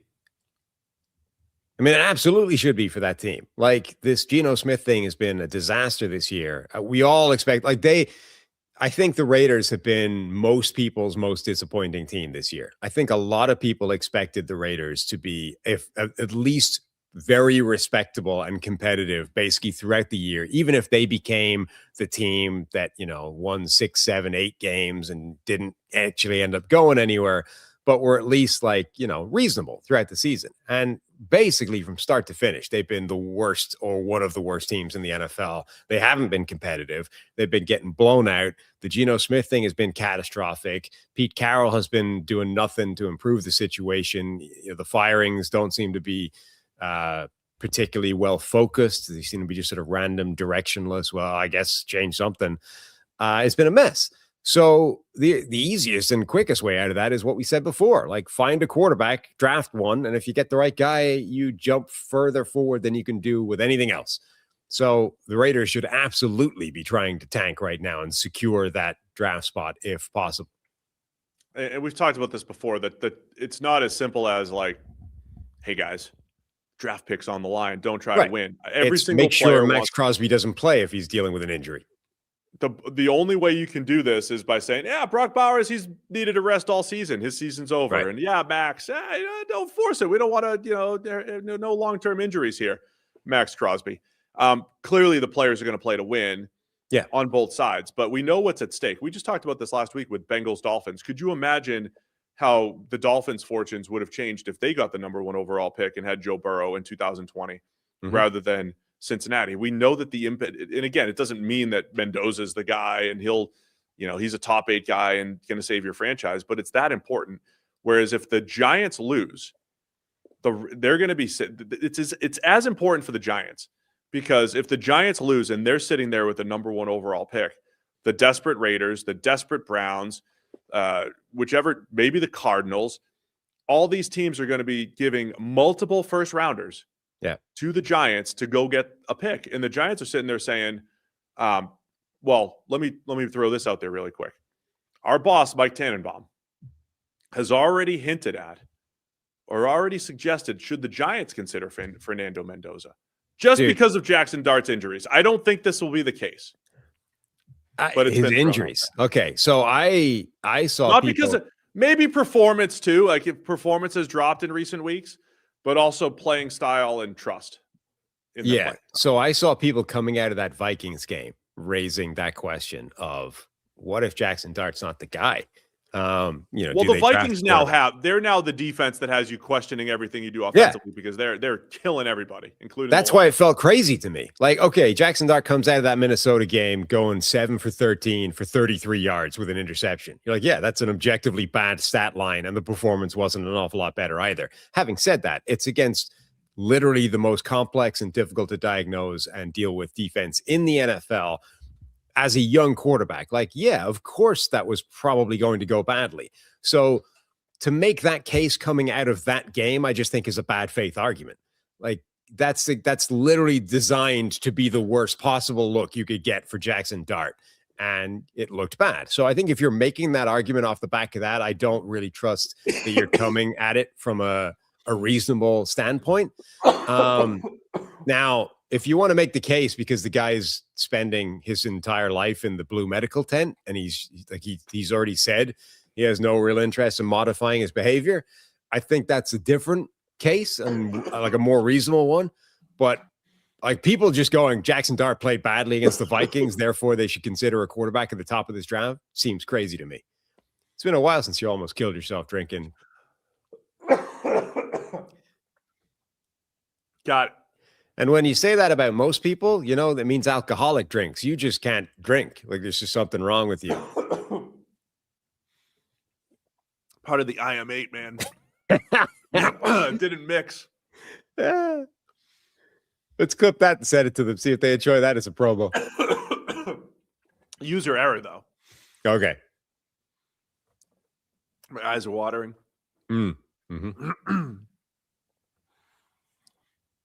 This is the most important segment on the show, too. Yeah. As I'm joking. Everything on the line.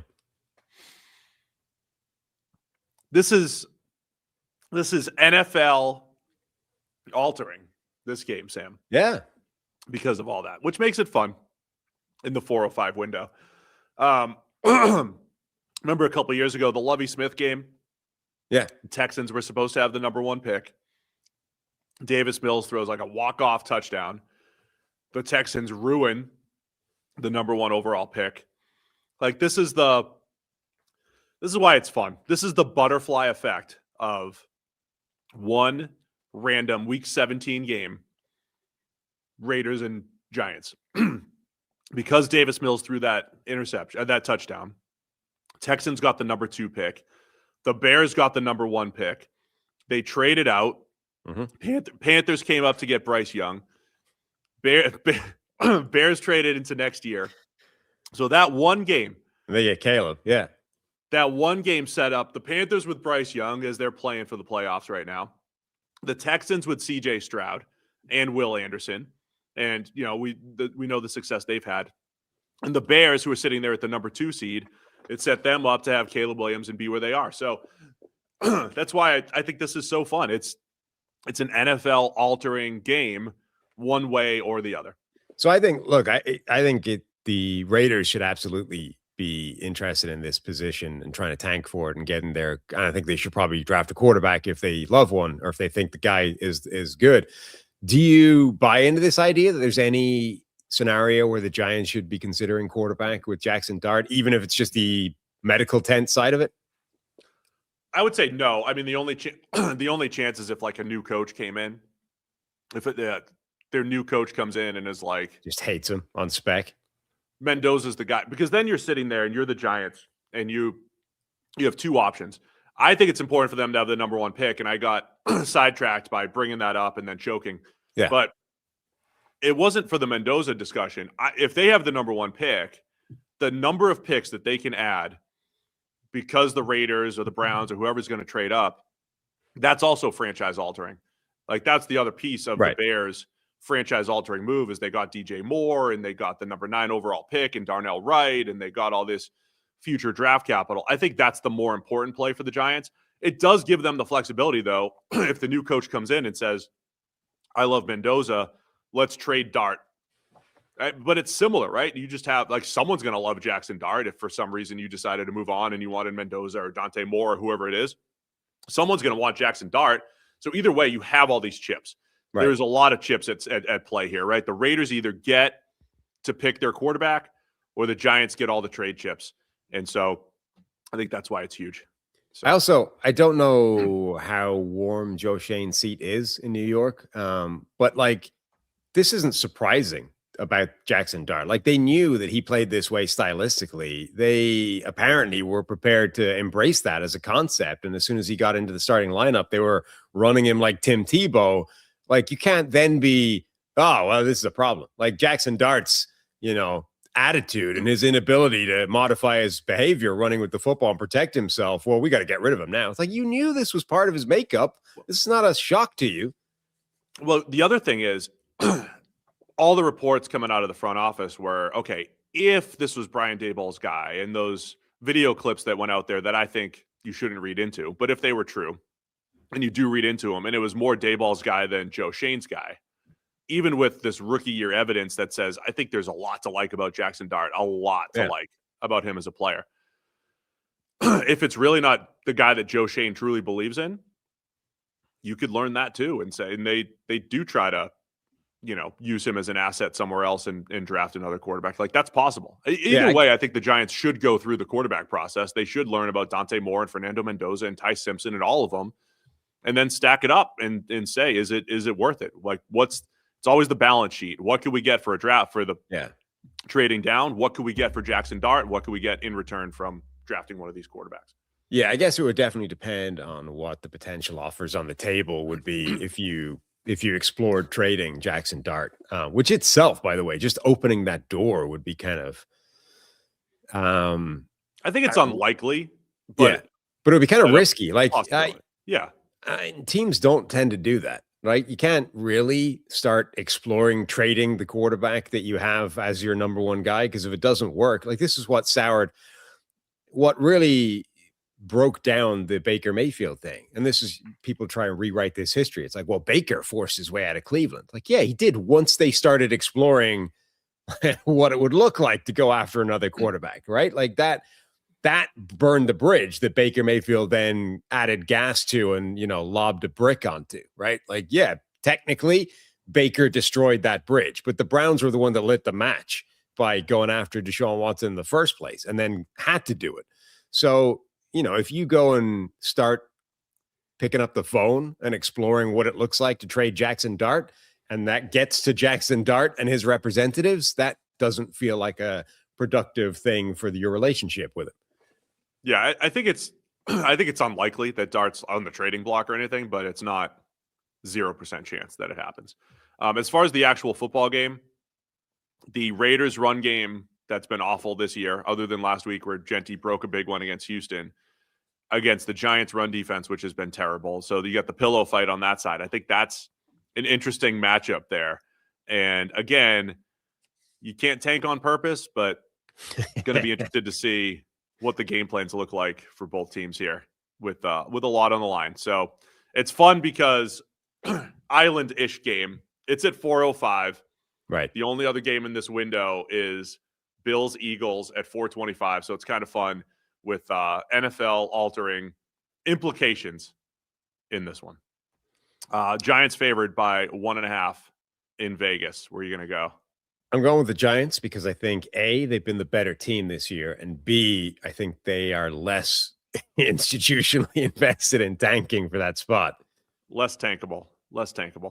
I'll take the Giants as well. Harry's going to take the Raiders. I can't wait. I cannot wait. I'm irrationally excited for this game. And then Monday Night Football to wrap it up. Los Angeles Rams at the Atlanta Falcons. Rams favored by 8.5 here. We know they're currently the 6th seed, Sam, the Rams. Mm-hmm. The Mohall, the elf spaghetti was not good, by the way. Not good. It wasn't awful. Look great. It wasn't good. Like I didn't want to finish it. I took enough bites to make the video and we got out of there. Rams, Falcons, also massive. Not just Rams are trying to get out of the 6th seed, the 1 seed still in play for them. The NFC West still in play at 11-4. It's extra important for the Rams because if they win, they improve their draft position. The rare play where the Rams can improve their first-round draft position with a win because they have the Falcons' first-round pick, and the Falcons are currently picking 12. It's dropping right now, so the Rams have a chance to win and earn an extra draft position on Monday night.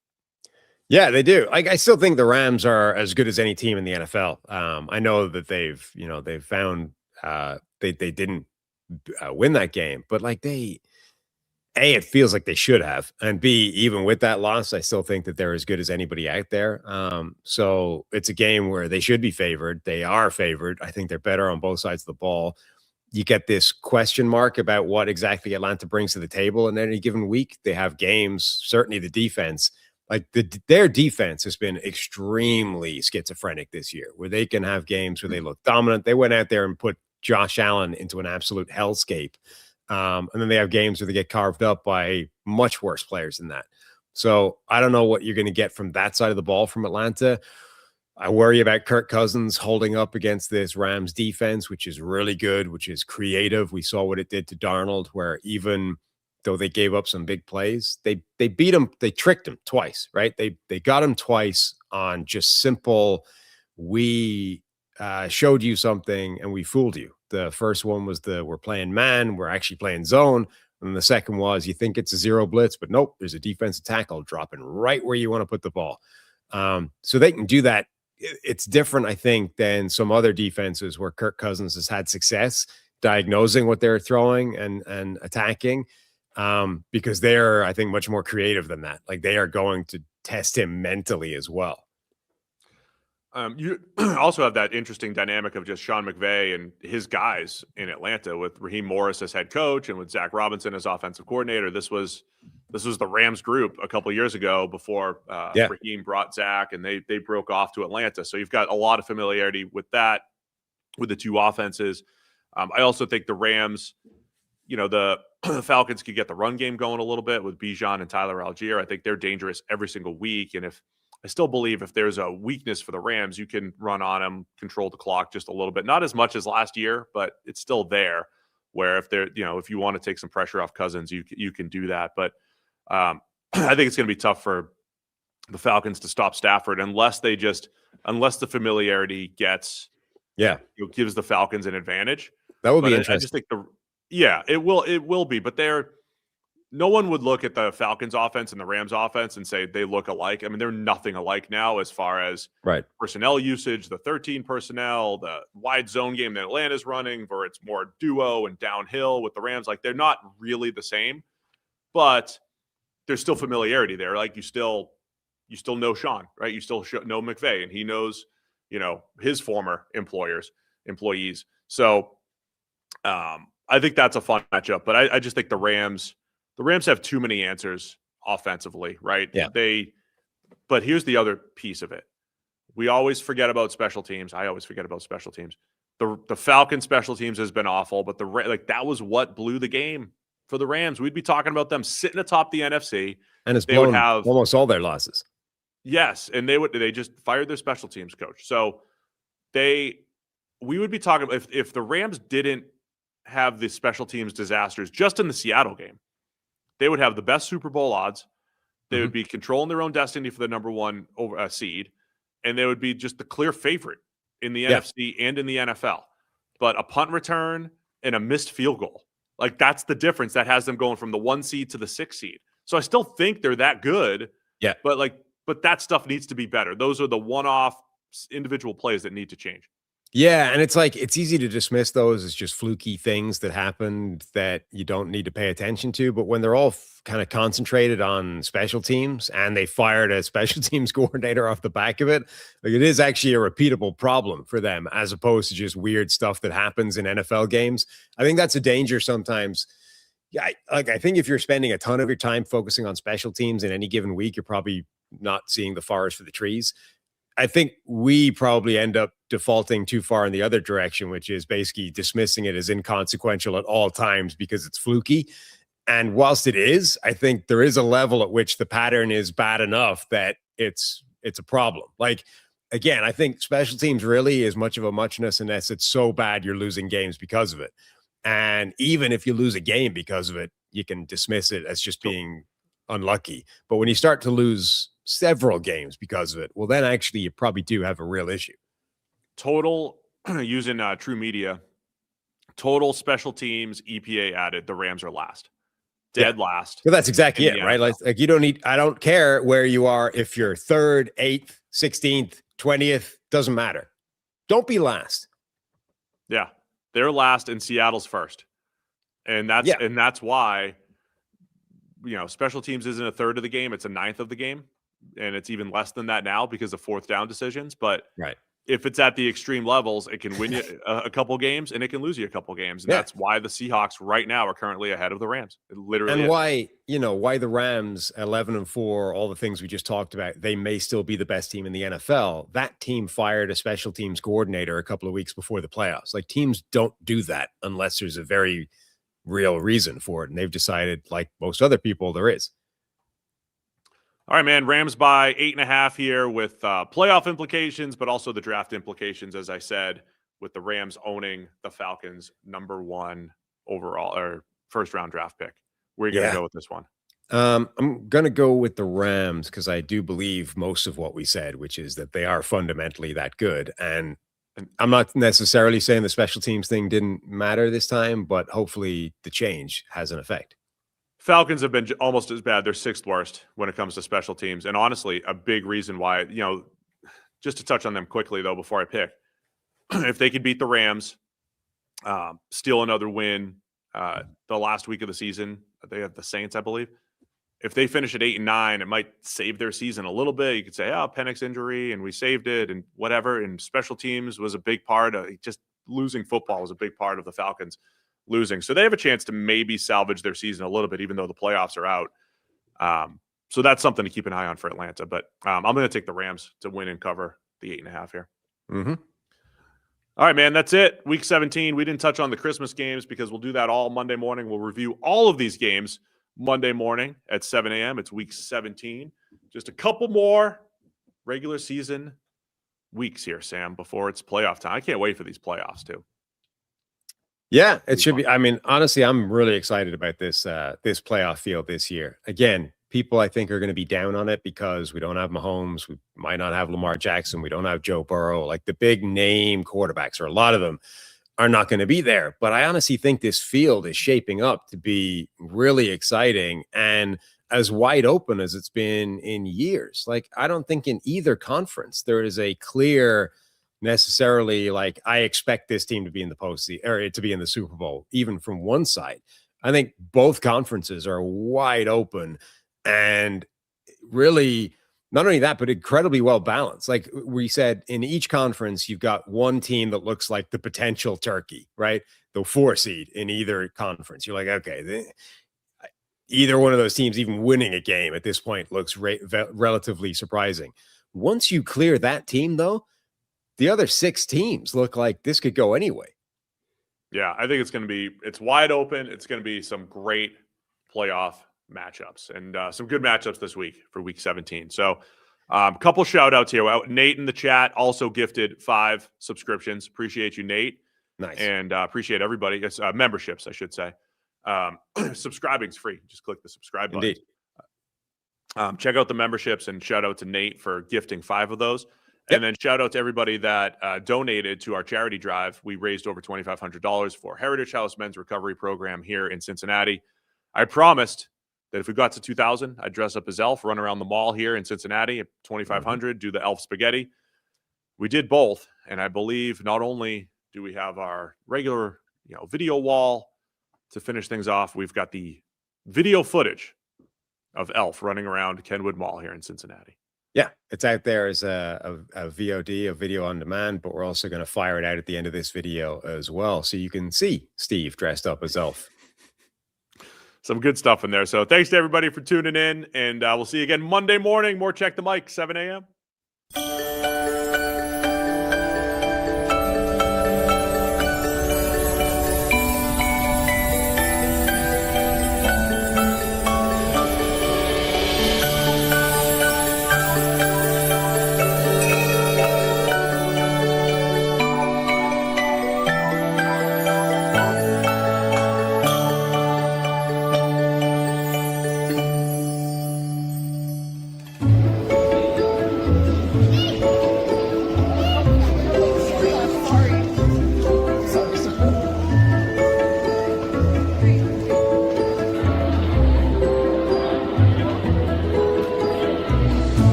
We elves try to stick to the 4 main food groups: candy, candy canes, candy corns, and syrup. We have our special ingredients.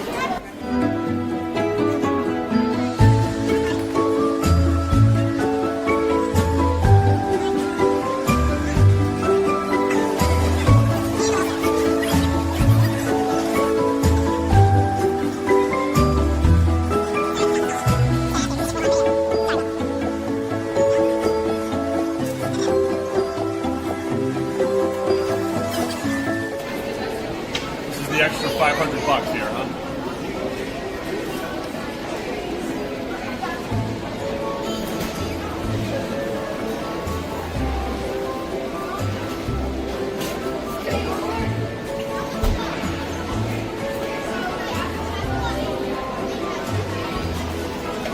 I'm not eating all of it. Some Pop-Tart in there.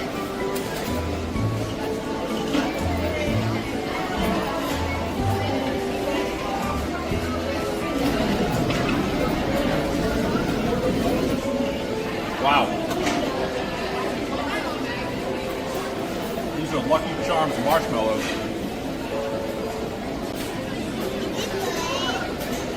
No, it's not good.